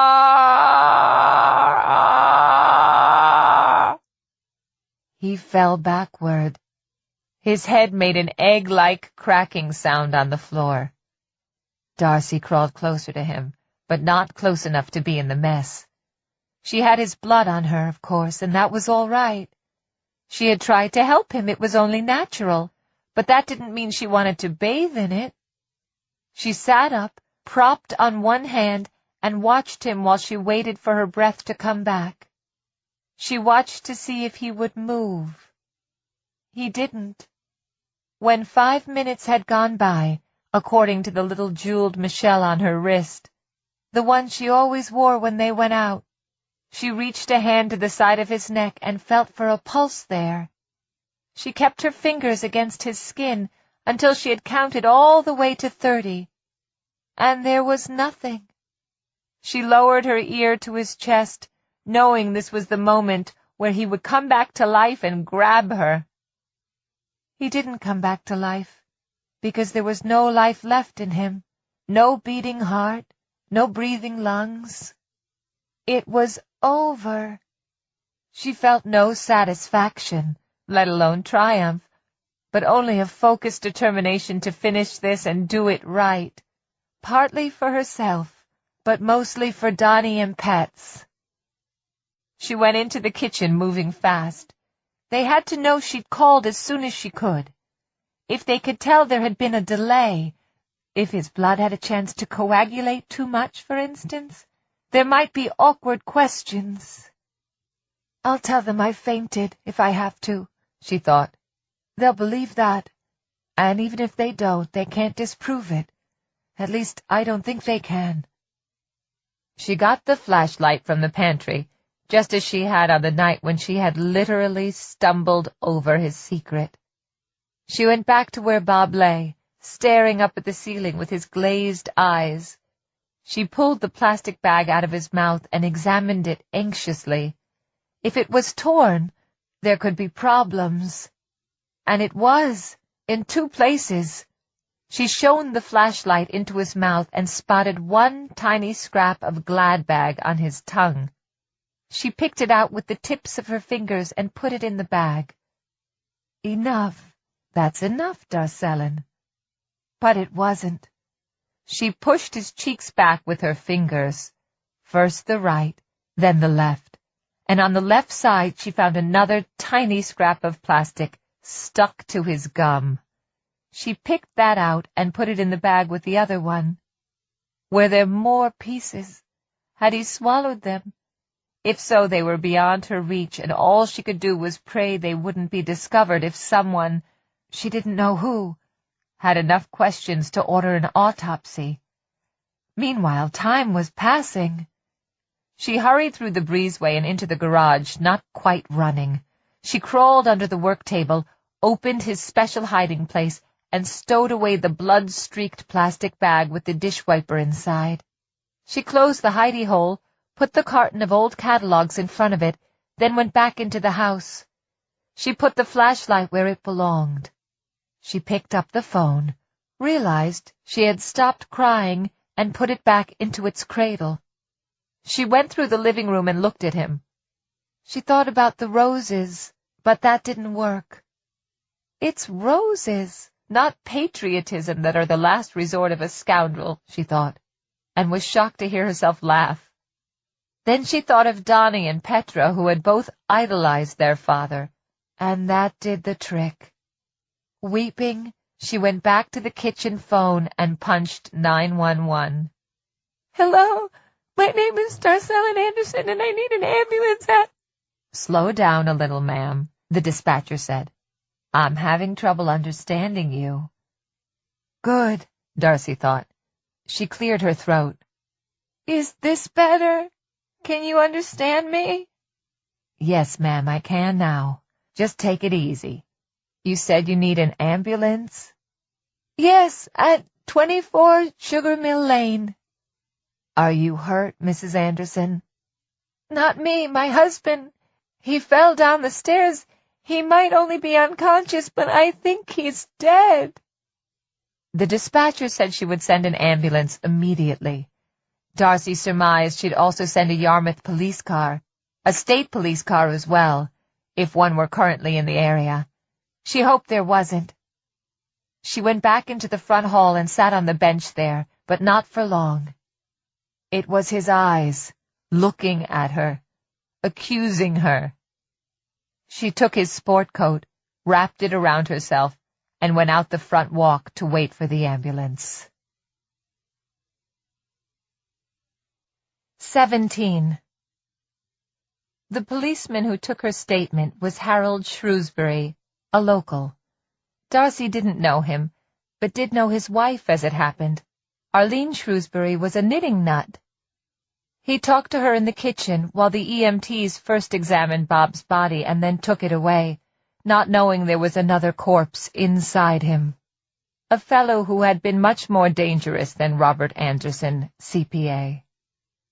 Would you like coffee, Officer Shrewsbury? It's no trouble. He looked at her trembling hands and said he would be very happy to make it for both of them. I'm very handy in the kitchen. Arlene has never mentioned that, she said as he got up. He left his notebook open on the kitchen table. So far, he had written nothing in it but her name, Bob's name, their address, and their telephone number.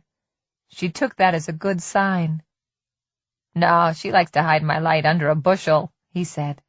Mrs. Anderson, Darcy, I'm very sorry for your loss, and I'm sure Arlene would say the same. Darcy began to cry again. Officer Shrewsbury tore a handful of paper towels off the roll and gave them to her. Sturdier than Kleenex. You have experience with this, she said. He checked the bun, saw it was loaded, and flipped it on. More than I'd like. He came back and sat down. Can you tell me what happened? Do you feel up to that? She told him about Bob finding the double-date penny in his change from Subway, and how excited he'd been, about their celebratory dinner at Pearl of the Shore, and how he'd drunk too much, how he'd been clowning around, She mentioned the comic British salute he'd given when she asked for a glass of Perrier and lime, how he'd come up the stairs holding the glass high, like a waiter, how he was almost to the landing when he slipped. She even told about how she almost slipped herself on one of the spilled ice cubes while rushing down to him. Officer Shrewsbury jotted something in his notebook, snapped it closed, then looked at her levelly. "Okay, I want you to come with me. Get your coat." "What? Where?" "To jail, of course. Do not pass go. Do not collect $200. Go directly to jail." Bob had gotten away with almost a dozen murders, and she hadn't even been able to get away with one. Of course he had planned his, and with an accountant's attention to detail. She didn't know where she'd slipped up, but it would undoubtedly turn out to be something obvious. Officer Shrewsbury would tell her on the way to the police station. It would be like the last chapter of an Elizabeth George. "My house," he said. "You're staying with me and Arlene tonight." She gaped at him. I can't." "You can," he said in a voice that brooked no argument. "She'd kill me if I left you here by yourself. Do you want to be responsible for my murder?" She wiped tears from her face and smiled wanly. "No, I guess not, but, Officer Shrewsbury—" "Harry." "I have to make phone calls. My children, they don't know yet." The thought of this brought on fresh tears, and she put the last of the paper towels to work on them. Who knew a person could have so many tears inside them?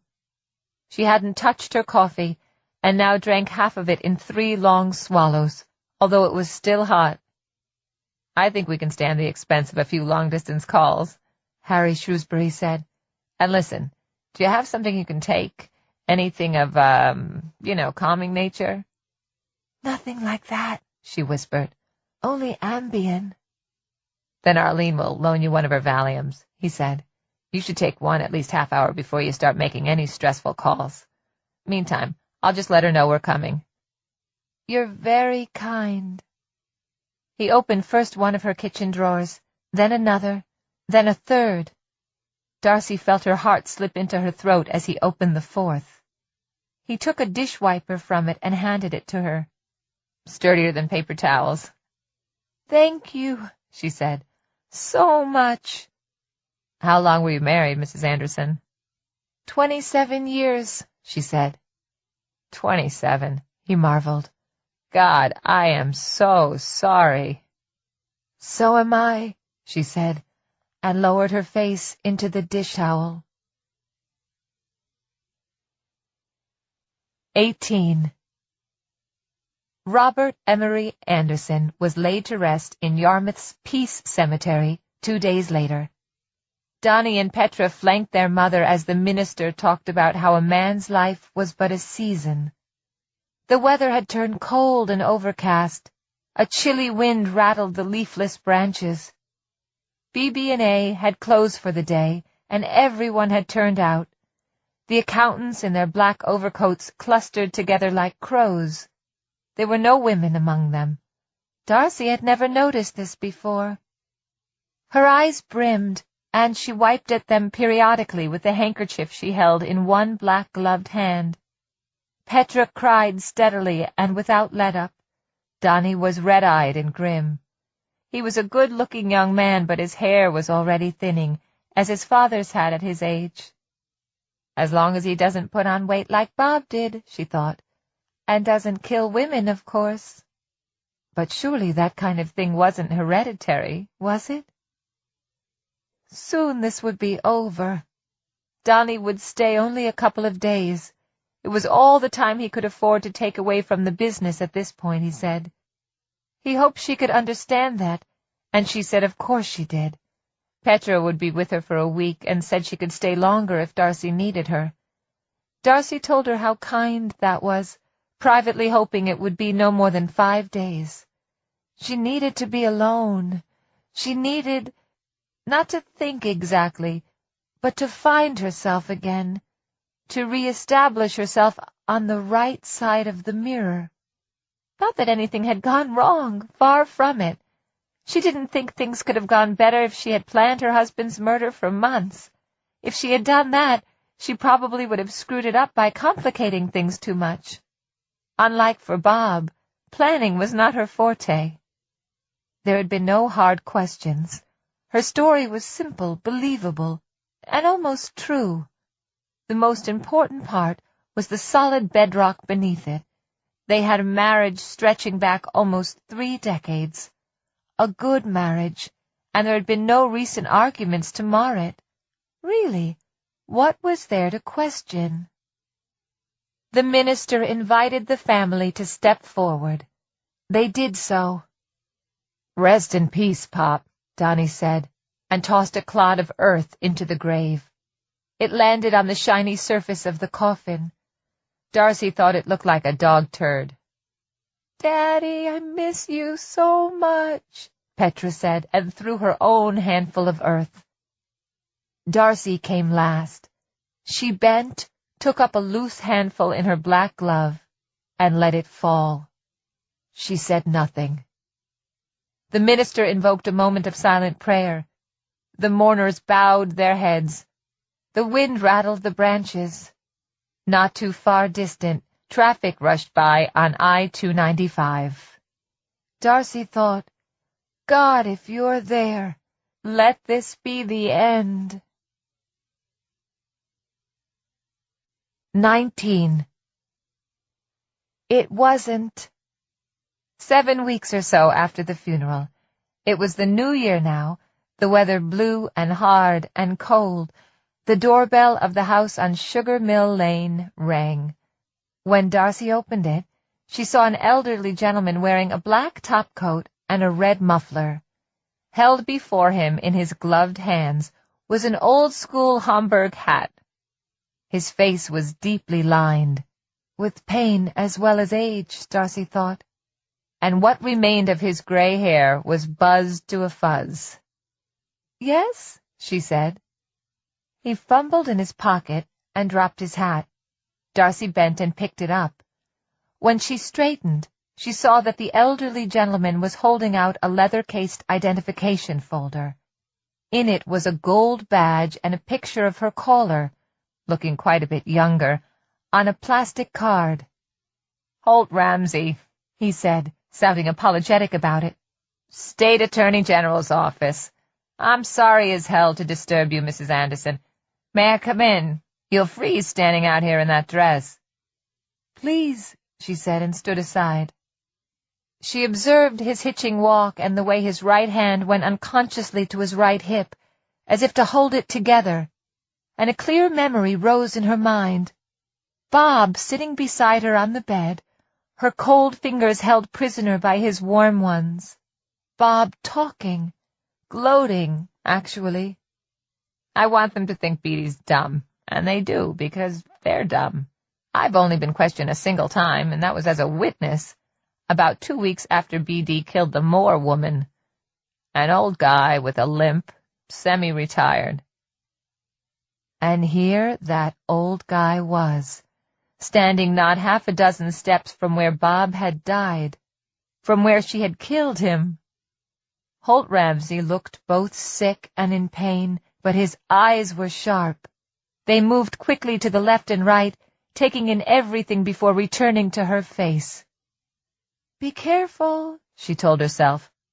"Be oh so careful of this one, Darcellin. How can I help you, Mr. Ramsey?" "Well, one thing, if it's not too much to ask. I could sure use a cup of coffee. I'm awfully cold. I've got a state car, and the heater doesn't work worth a darn. Of course, if it's an imposition—" "Not at all. But I wonder, could I see your identification again?" He handed the folder over to her equably enough, and hung his hat on the coat tree while she studied it. "This R.E.T. stamped below the seal, does that mean you're retired?" "Yes and no." His lips parted in a smile that revealed teeth too perfect to be anything but dentures.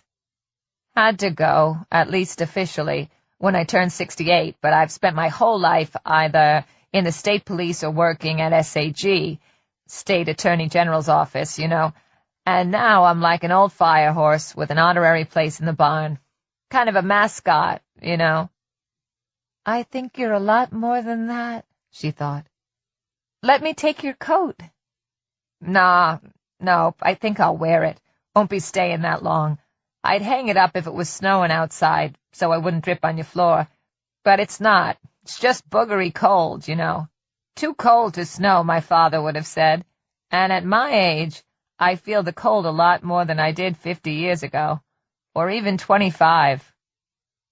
Leading him into the kitchen, walking slowly so Ramsay could keep up, she asked him how old he was. 78 in May. He spoke with evident pride. If I make it. I always add that for good luck. It's worked so far. What a nice kitchen you have, Mrs. Anderson. A place for everything and everything in its place. My wife would have approved. She died 4 years ago. It was a heart attack. Very sudden. How I miss her. The way you must miss your husband, I imagine. His twinkling eyes, young and alert in creased, pain-haunted sockets, searched her face. He knows. I don't know how, but he does. She checked the buns basket and turned it on. As she got cups from the cabinet, she asked, "How may I help you today, Mr. Ramsay? Or is it Detective Ramsay?" He laughed, and the laugh turned into a cough. "Oh, it's been donkey's years since anyone called me detective. Never mind Ramsay, either. If you go straight to Holt, that'll work for me. And it was really your husband I wanted to talk to, you know. But of course he's passed on. Again, my condolences.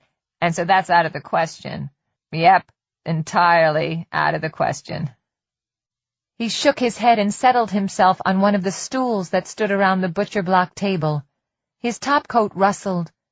Somewhere inside his scant body, a bone creaked. "But I tell you what, an old man who lives in a rented room, which I do, although it's a nice one, sometimes gets bored with just the TV for company. And so I thought, what the hell? I'll drive on down to Yarmouth and ask my few little questions just the same. She won't be able to answer many of them, I said to myself. Maybe not any of them, but why not go anyway? You need to get out before you get pot-bound, I said to myself. On a day when the high is supposed to go all the way up to 10 degrees, she said, in a state car with a bad heater. But I do have my thermals on, he said modestly. Don't you have your own car, Mr. Ramsay?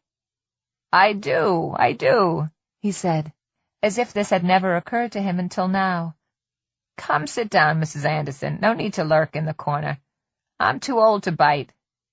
No, the coffee will be ready in a minute, she said. She was afraid of this old man. Bob should have been afraid of him, too. But of course Bob was now beyond fear. In the meantime, perhaps you can tell me what you wanted to talk about with my husband. Well, you won't believe this, Mrs. Anderson. Call me Darcy, why don't you? Darcy, he looked delighted. Isn't that the nicest old-fashioned name? Thank you. Do you take cream? Black as my hat, that's how I take it. Only I like to think of myself as one of the white hats, actually. Well, I would, wouldn't I? Chasing down criminals and such. That's how I got this bad leg, you know, high-speed car chase way back in '89. Fella killed his wife and both of his children. Now, a crime like that is usually an act of passion, committed by a man who's either drunk or drugged or not quite right in the head. Ramsay tapped his fuzz with a finger arthritis had twisted out of True. Not this guy. This guy did it for the insurance. Tried to make it look like a, home invasion. I won't go into all the details, but I sniffed around and sniffed around. For 3 years I sniffed around. And finally I felt I had enough to arrest him. Probably not enough to convict him, but there was no need to tell him that, was there? I suppose not, Darcy said. The coffee was hot and she poured. She decided to take hers black, too. and to drink it as fast as possible. That way the caffeine would hit her all at once and turn on her lights. "Thanks," he said when she brought it to the table. "Thanks very much. Your kindness itself. Hot coffee on a cold day. What could be better? Mulled cider, maybe. I can't think of anything else. Anyway, where was I? Oh, I know. Dwight Cheminot. Way up in the county, this was, just south of the Haynesville woods." Darcy worked on her coffee. She looked at Ramsay over the rim of her cup, and suddenly it was like being married again. A long marriage, in many ways a good marriage, but not in all ways. The kind that was like a joke. She knew that he knew, and he knew that she knew that he knew. That kind of relationship was like looking into a mirror and seeing another mirror, a hall of them going down into infinity. The only real question here was what he was going to do about what he knew. What he could do. "Well," Ramsay said, setting down his coffee cup and unconsciously beginning to rub his sore leg, "the simple fact is, I was hoping to provoke that fella. I mean, he had the blood of a woman and 2 kiddies on his hands, so I felt justified in playing a little dirty. And it worked. He ran, and I chased him right into the Haynesville woods, where the song says there's a tombstone every mile. And there we both crashed on Wicket's Curve, him into a tree and me into him, which is where I got this leg, not to mention the steel rod in my neck." "I'm sorry. And the fellow you were chasing, what did he get?"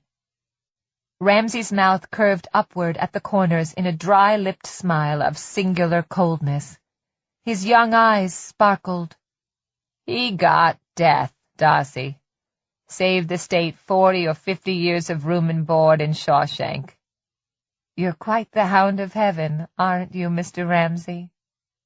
Instead of looking puzzled, he placed his misshapen hands beside his face, palms out, and recited in a sing-song schoolboy's voice, "I fled him down the nights and down the days. I fled him down the arches of the years. I fled him down the labyrinthine ways," and so on. "You learned that in school?" "No, ma'am. In Methodist Youth Fellowship, these many years ago. Won a Bible, which I lost at summer camp a year later. Only I didn't lose it, it was stolen. Can you imagine someone low enough to steal a Bible?" "Yes," Darcy said. He laughed. "Darcy, you go on and call me Holt. Please, all my friends do." "Are you my friend? Are you?"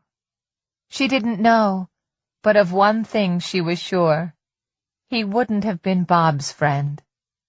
"Is that the only poem you have by heart? Holt?" "Well, I used to know The Death of the Hired Man," he said, "but now I only remember the part about how home is the place that, when you go there, they have to take you in. It's a true thing, wouldn't you say?" "Absolutely." His eyes, they were a light hazel, searched hers. The intimacy of that gaze was indecent, as if he were looking at her with her clothes off, and pleasant for perhaps the same reason. "What did you want to ask my husband, Holt?" "Well, I already talked to him once, although I'm not sure he'd remember if he was still alive. A long time ago, that was. We were both a lot younger, and you must have been just a child yourself, given how young and pretty you are now." She gave him a chilly, spare-me smile, then got up to pour herself a fresh cup of coffee. The first one was already gone. "You probably know about the Beatty murders," he said. "The man who kills women and then sends their ID to the police?" She came back to the table, her coffee cup perfectly steady in her hand. "The newspapers dine out on that one." He pointed at her, Bob's finger gun gesture, and tipped her a wink. "Got that right, yes, sir. If it bleeds, it leads. That's their motto. I happened to work the case a little. I wasn't retired then, but getting on to it. I had kind of a reputation as a fellow who could sometimes get results by sniffing around. Following my, what-you-call-them, Instincts? Once more with the finger gun, once more with the wink, as if there were a secret and they were both in on it. Anyway, they'd send me out to work on my own, you know. Old limping Holt shows his pictures around, asks his questions, and kind of, you know, just sniffs. Because I've always had a nose for this kind of work, Darcy, and I never really lost it. This was in the fall of 1997, not too long after a woman named Stacy Moore was killed. Name ring a bell? I don't think so, Darcy said. You'd remember if you'd seen the crime scene photos. Terrible murder. How that woman must have suffered. But of course this fellow who calls himself Beatty had stopped for a long time, over 15 years, and he must have had a lot of steam built up in his boiler, just waiting to blow, and it was her that got scalded. Anyway, the fellow who was SAG back then put me on it. Let old Holt take a shot, he says. He's not doing anything else, and it'll keep him out from underfoot. Even then, old Holt was what they called me, because of the limp, I should imagine. I talked to her friends, her relatives, her neighbors out there on Route 106, and the people she worked with in Waterville. Oh, I talked to them plenty. She was a waitress at a place called the Sunnyside Restaurant there in town. Lots of transients stop in because the turnpike's just down the road. But I was more interested in her regular customers, her regular male customers. Of course you would be, she murmured. One of them turned out to be a presentable, well-turned-out fella in his mid or early 40s. Came in every 3 or 4 weeks, always took one of Stacy's booths. Now, probably I shouldn't say this, since the fella turned out to be your late husband, speaking ill of the dead, but since they're both dead, I kind of figure that cancels itself out, if you see what I mean. Ramsay ceased, looking confused. You're getting all tangled up, Darcy said, amused in spite of herself. Maybe he wanted her to be amused. She couldn't tell. Do yourself a favor and just say it. I'm a big girl. She flirted with him? Is that what it comes down to? She wouldn't be the first waitress to flirt with a man on the road, even if the man had a wedding ring on his finger. Nah, that wasn't quite it, according to what the other waitstaff told me. And, of course, you have to take it with a grain of salt, because they all liked her. It was him that flirted with her. And according to them, she didn't like it very much. She said the guy gave her the creeps. That doesn't sound like my husband. Or what Bob had told her, for that matter. Nah, but it probably was. Your husband, I mean. And a wife doesn't always know what a hubby does on the road, although she may think she does. Anyway, one of the waitresses told me this fella drove a Toyota 4Runner. She knew because she had one just like it. And do you know what? A number of the Moore woman's neighbors had seen a 4Runner like that out and about in the area of the family farm stand just days before the woman was murdered. Once only a day before the killing took place. But not on the day. No, but of course a fella as careful as this Beatty would look out for a thing like that, wouldn't he? I suppose. Well, I had a description, and I canvassed the area around the restaurant. I had nothing better to do. For a week, all I got was blisters and a few cups of Mercy coffee. None as good as yours, though. And I was about to give up. Then I happened to stop at a place downtown. Mickelson's Coins. Does that name ring a bell? Of course. My husband was a numismatist, and Mickelson's was one of the 3 or 4 best buy-and-sell shops in the state. It's gone now. Old Mr. Mickelson died, and his son closed the business. Yeah, well, you know what the song says. Time takes it all in the end. Your eyes, the spring in your step, even your friggin' jump shot. Pardon my French. But George Mickelson was alive then. Upright and sniff in the air, Darcy murmured. Holt Ramsay smiled. Just as you say. Anyway, he recognized the description. Why, that sounds like Bob Anderson, he says. And guess what? He drove a Toyota 4Runner. Oh, but he traded that in a long time ago, Darcy said. For a Chevrolet Suburban, wasn't it? Yes. Darcy folded her hands and looked at Ramsay calmly. They were almost down to it. The only question was which partner in the now-dissolved Anderson marriage this sharp-eyed old man was more interested in. Don't suppose you still have that Suburban, do you? No, I sold it about a month after my husband died. I put an ad in Uncle Henry's swap guide, and someone snapped it right up. I thought I'd have problems with the high mileage and gas being so expensive, but I didn't. Of course, I didn't get much. And 2 days before the man who'd bought it came to pick it up, she had searched it carefully, from stem to stern, not neglecting to pull out the carpet in the cargo compartment. She found nothing, but still paid $50 to have it washed on the outside, which she didn't care about, and steam cleaned on the inside, which she did. Ah, good old Uncle Henry's. I sold my late wife's Ford the same way. Mr. Ramsay. Holt. Were you able to positively identify my husband as the man who used to flirt with Stacy Moore? Well, when I talked to Mr. Anderson, he admitted he'd been in the sunny side from time to time. He admitted it freely, but he claimed he never noticed any of the waitresses in particular.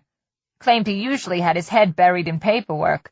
But of course I showed his picture from his driver's license, you understand, and the staff allowed as how it was him. Did my husband know you had a particular interest in him? No, as far as he was concerned, I was just old Limpin' Lenny looking for witnesses who might have seen something. No one fears an old duck like me, you know. I fear you plenty, she thought. It's not much of a case, she said, assuming you were trying to make one. No case at all, he laughed cheerily, but his hazel eyes were cold. If I could have made a case, me and Mr. Anderson wouldn't have had our little conversation in his office, Darcy. We would have had it in my office, where you don't get to leave until I say you can, or until a lawyer springs you, of course. Maybe it's time you stopped dancing, Holt. All right, he agreed. Why not? Because even a box step hurts me like hell these days. Damn that old Dwight Cheminow anyway. And I don't want to take you home morning, so let's speed this up. I was able to confirm a Toyota 4Runner at or near the scene of 2 of the earlier murders, what we call Beatty's first cycle. Not the same one, a different color, but I was also able to confirm that your husband owned another 4Runner in the 70s. That's right, he liked it, so he traded for the same kind. Yep, men will do that, and the 4Runner's a popular vehicle in places where it snows half the damn year. But after the Moore murder, and after I talked to him, he traded for a Suburban. Not immediately, Darcy said with a smile. He had that 4Runner of his well after the turn of the century. I know, he traded in 2004, not long before Andrea Honeycutt was murdered down Nashua way. Blue and gray Suburban. Year of manufacture, 2002. A Suburban of that approximate year and those exact colors was seen quite often in Mrs. Honeycutt's neighborhood during the month or so before she was murdered. But here's the funny thing. He leaned forward. I found one witness who said that Suburban had a Vermont plate, and another, a little old lady of the type who sits in her living room window and watches all the neighborhood doings from first light to last, on account of having nothing better to do, said the one she saw had a New York plate. Bob's had Maine plates, Darcy said, as you very well know. Of course, but plates can be stolen, you know. What about the Shaverstone murders, Holt? Was a blue and gray Suburban seen in Helen Shaverstone's neighborhood? I see you've been following the Beatty case a little more closely than most people. A little more closely than you first let on, too. Was it? No, Ramsay said. As a matter of fact, no. But a gray over blue Suburban was seen near the creek in Amesbury where the bodies were dumped. He smiled again while his cold eyes studied her. Dumped like garbage. She sighed. I know. No one could tell me about the license plate of the Suburban seen in Amesbury, but if they had, I imagine it would have been Massachusetts, or Pennsylvania, or anything but Maine. He leaned forward. This Speedy sent us notes with his victim's identification. Taunting us, you know, daring us to catch him. Perhaps part of him even wanted to be caught. Perhaps so, Darcy said, although she doubted it. The notes were printed in block letters. Now, people who do that think such printing can't be identified, but most times it can. The similarities show up. I don't suppose you have any of your husband's files, do you? The ones that haven't gone back to his firm have been destroyed, but I imagine they'd have plenty of samples. Accountants never throw out anything. He sighed. Yeah, but a firm like that, it'd take a court order to get anything loose. And to get one, I'd have to show probable cause, which I just don't have. I've got a number of coincidences, although they're not coincidences in my mind, and I've got a number of, well, propinquities, I guess you might call them, but nowhere near enough of them to qualify as circumstantial evidence. So I came to you, Darcy. I thought I'd probably be out on my ear by now, but you've been very kind. She said nothing. He leaned forward even further, almost hunching over the table now, like a bird of prey. But hiding not quite out of sight behind the coldness in his eyes was something else. She thought it might be kindness. She prayed it was. Darcy, was your husband Beatty? She was aware that he might be recording this conversation. It was certainly not outside the realm of possibility. Instead of speaking, she raised one hand from the table, showing him her pink palm. For a long time, you never knew, did you? She said nothing, only looked at him, looked into him the way you looked into people you knew well. Only you had to be careful when you did that because you weren't always seeing what you thought you were seeing. She knew that now. And then you did. One day you did. Would you like another cup of coffee, Holt? Half a cup, he said. He sat back up and folded his arms over his thin chest. Maud give me acid indigestion, and I forgot to take my Zantac pill this morning. I think there's some Prilosec in the upstairs medicine cabinet, she said. It was Bob's. Would you like me to get it? I wouldn't take anything of his, even if I was burning up inside. All right, she said mildly, and poured him a little more coffee. Sorry, he said. Sometimes my emotions get the better of me. Those women, all those women, and the boy with his whole life ahead of him. That's worst of all. Yes, she said, passing him the cup. She noticed how his hand trembled, and thought this was probably his last rodeo, no matter how smart he was. And he was fearsomely smart. A woman who found out what her husband was very late in the game would be in a hard place, Ramsay said. Yes, I imagine she would be, Darcy said. Who'd believe she could live with a man all those years and never know what he was? Why, she'd be like the bird that lives in a crocodile's mouth. According to the story, Darcy said, the crocodile lets that bird live there because it keeps the crocodile's teeth clean. Eats the grain right out from between them. She made pecking motions with the fingers of her right hand. It's probably not true, but it is true that I used to drive Bobby to the dentist. Left to himself, he'd accidentally on purpose forget his appointments. He was such a baby about pain. Her eyes filled unexpectedly with tears. She wiped them away with the heels of her hands, cursing them. This man would not respect tears shed on Robert Anderson's account. Or maybe she was wrong about that. He was smiling and nodding his head. And your kids, they'd be run over once when the world found out their father was a serial killer and torturer of women, then run over again when the world decided their mother had been covering up for him, maybe even helping him, like Myra Hindley helped Ian Brady. Do you know who they were? No. Never mind then. But ask yourself this. What would a woman in a difficult position like that do? What would you do, Holt? I don't know. My situation's a little different. I may be just an old nag, the oldest horse in the fire barn, but I have a responsibility to the families of those murdered women. They deserve closure.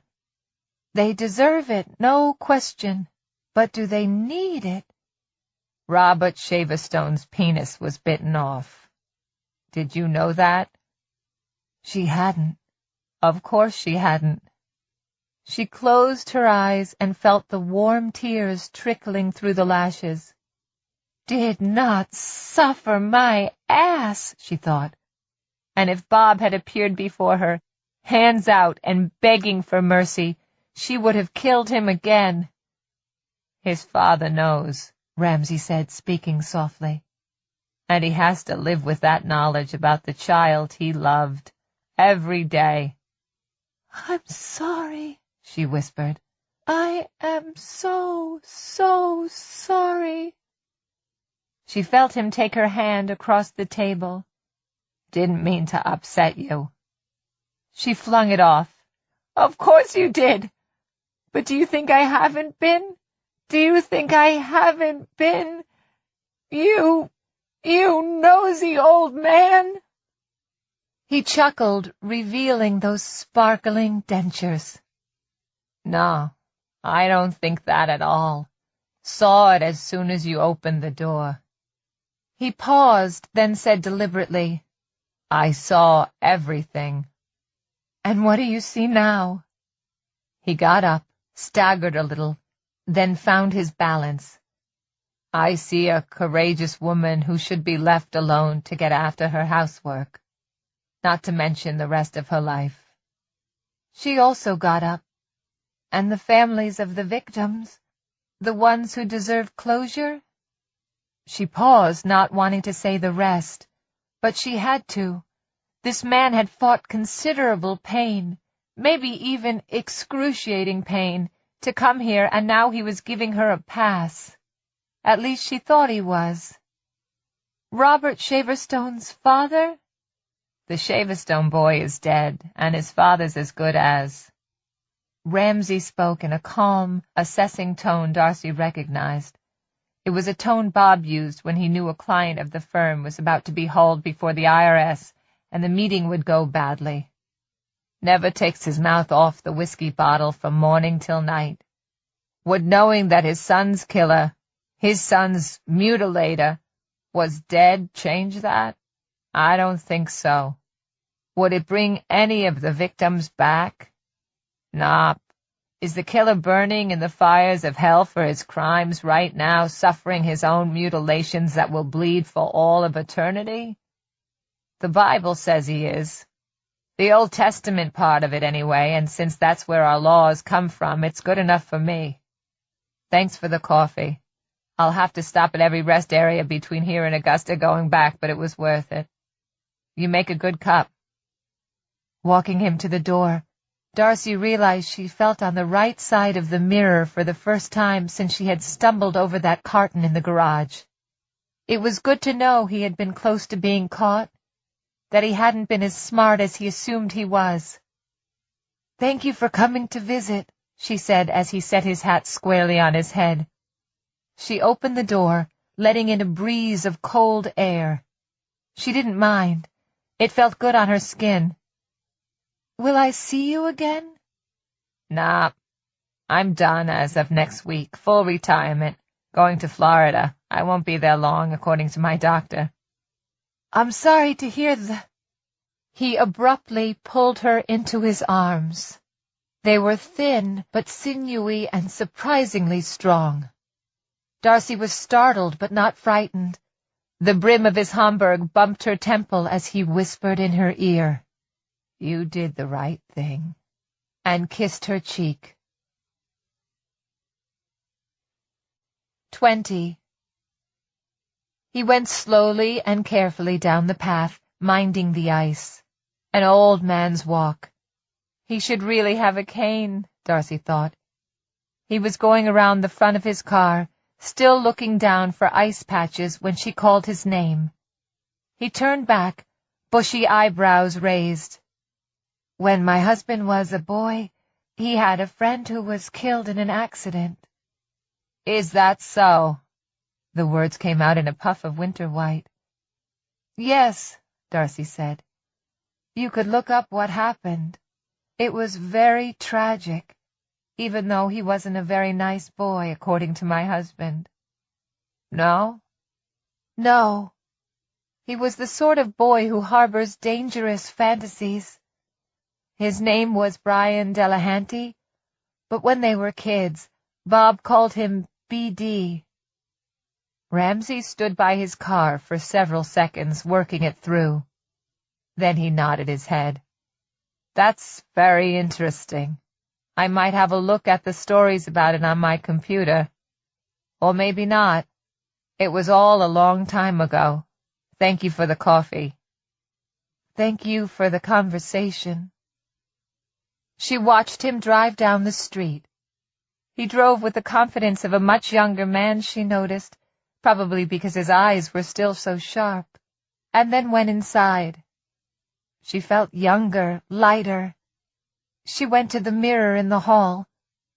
In it, she saw nothing but her own reflection. And that was good.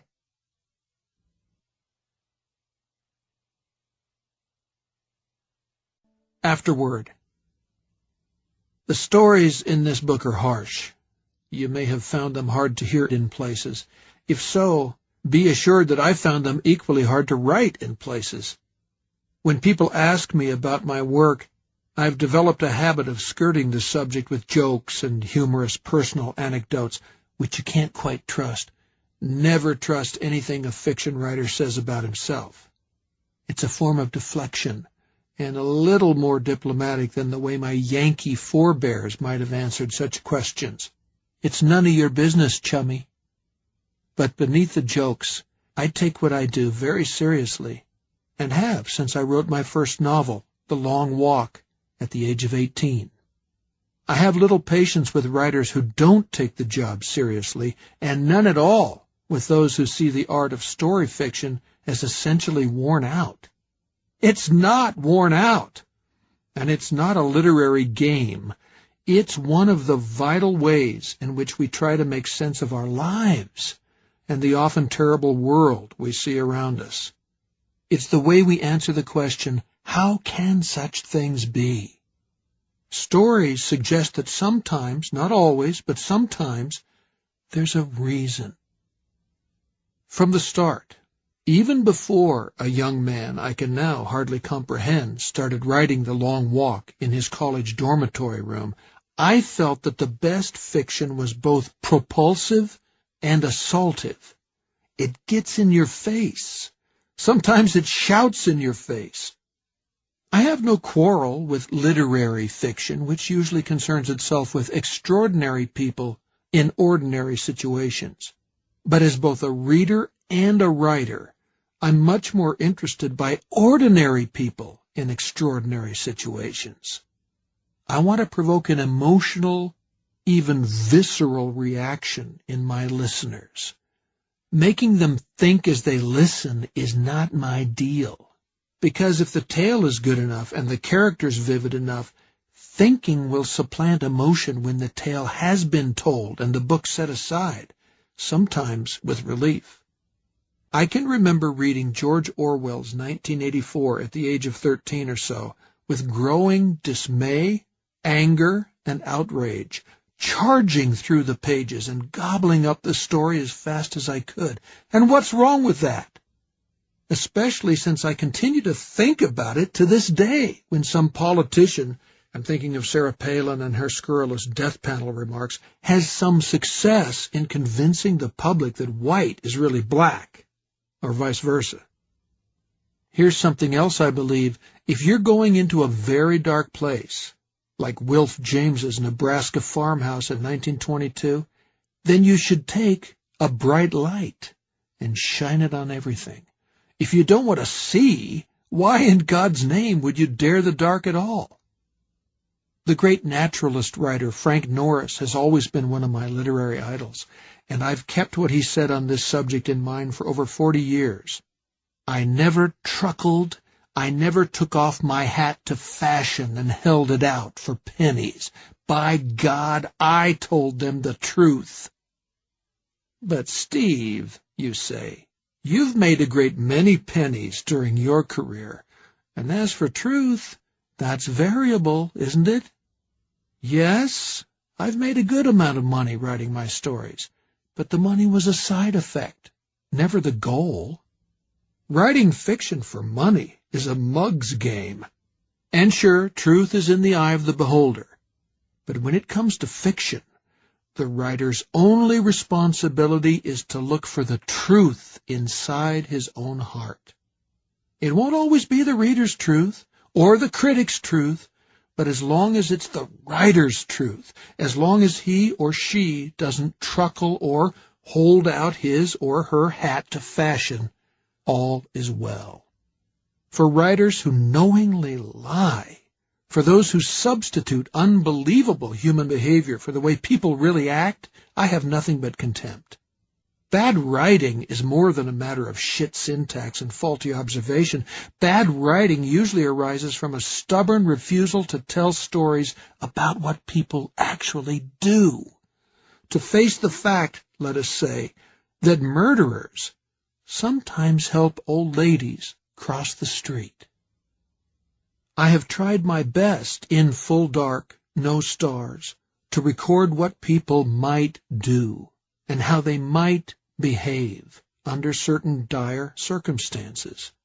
The people in these stories are not without hope, but they acknowledge that even our fondest hopes and our fondest wishes for our fellow men and the society in which we live may sometimes be vain, often even.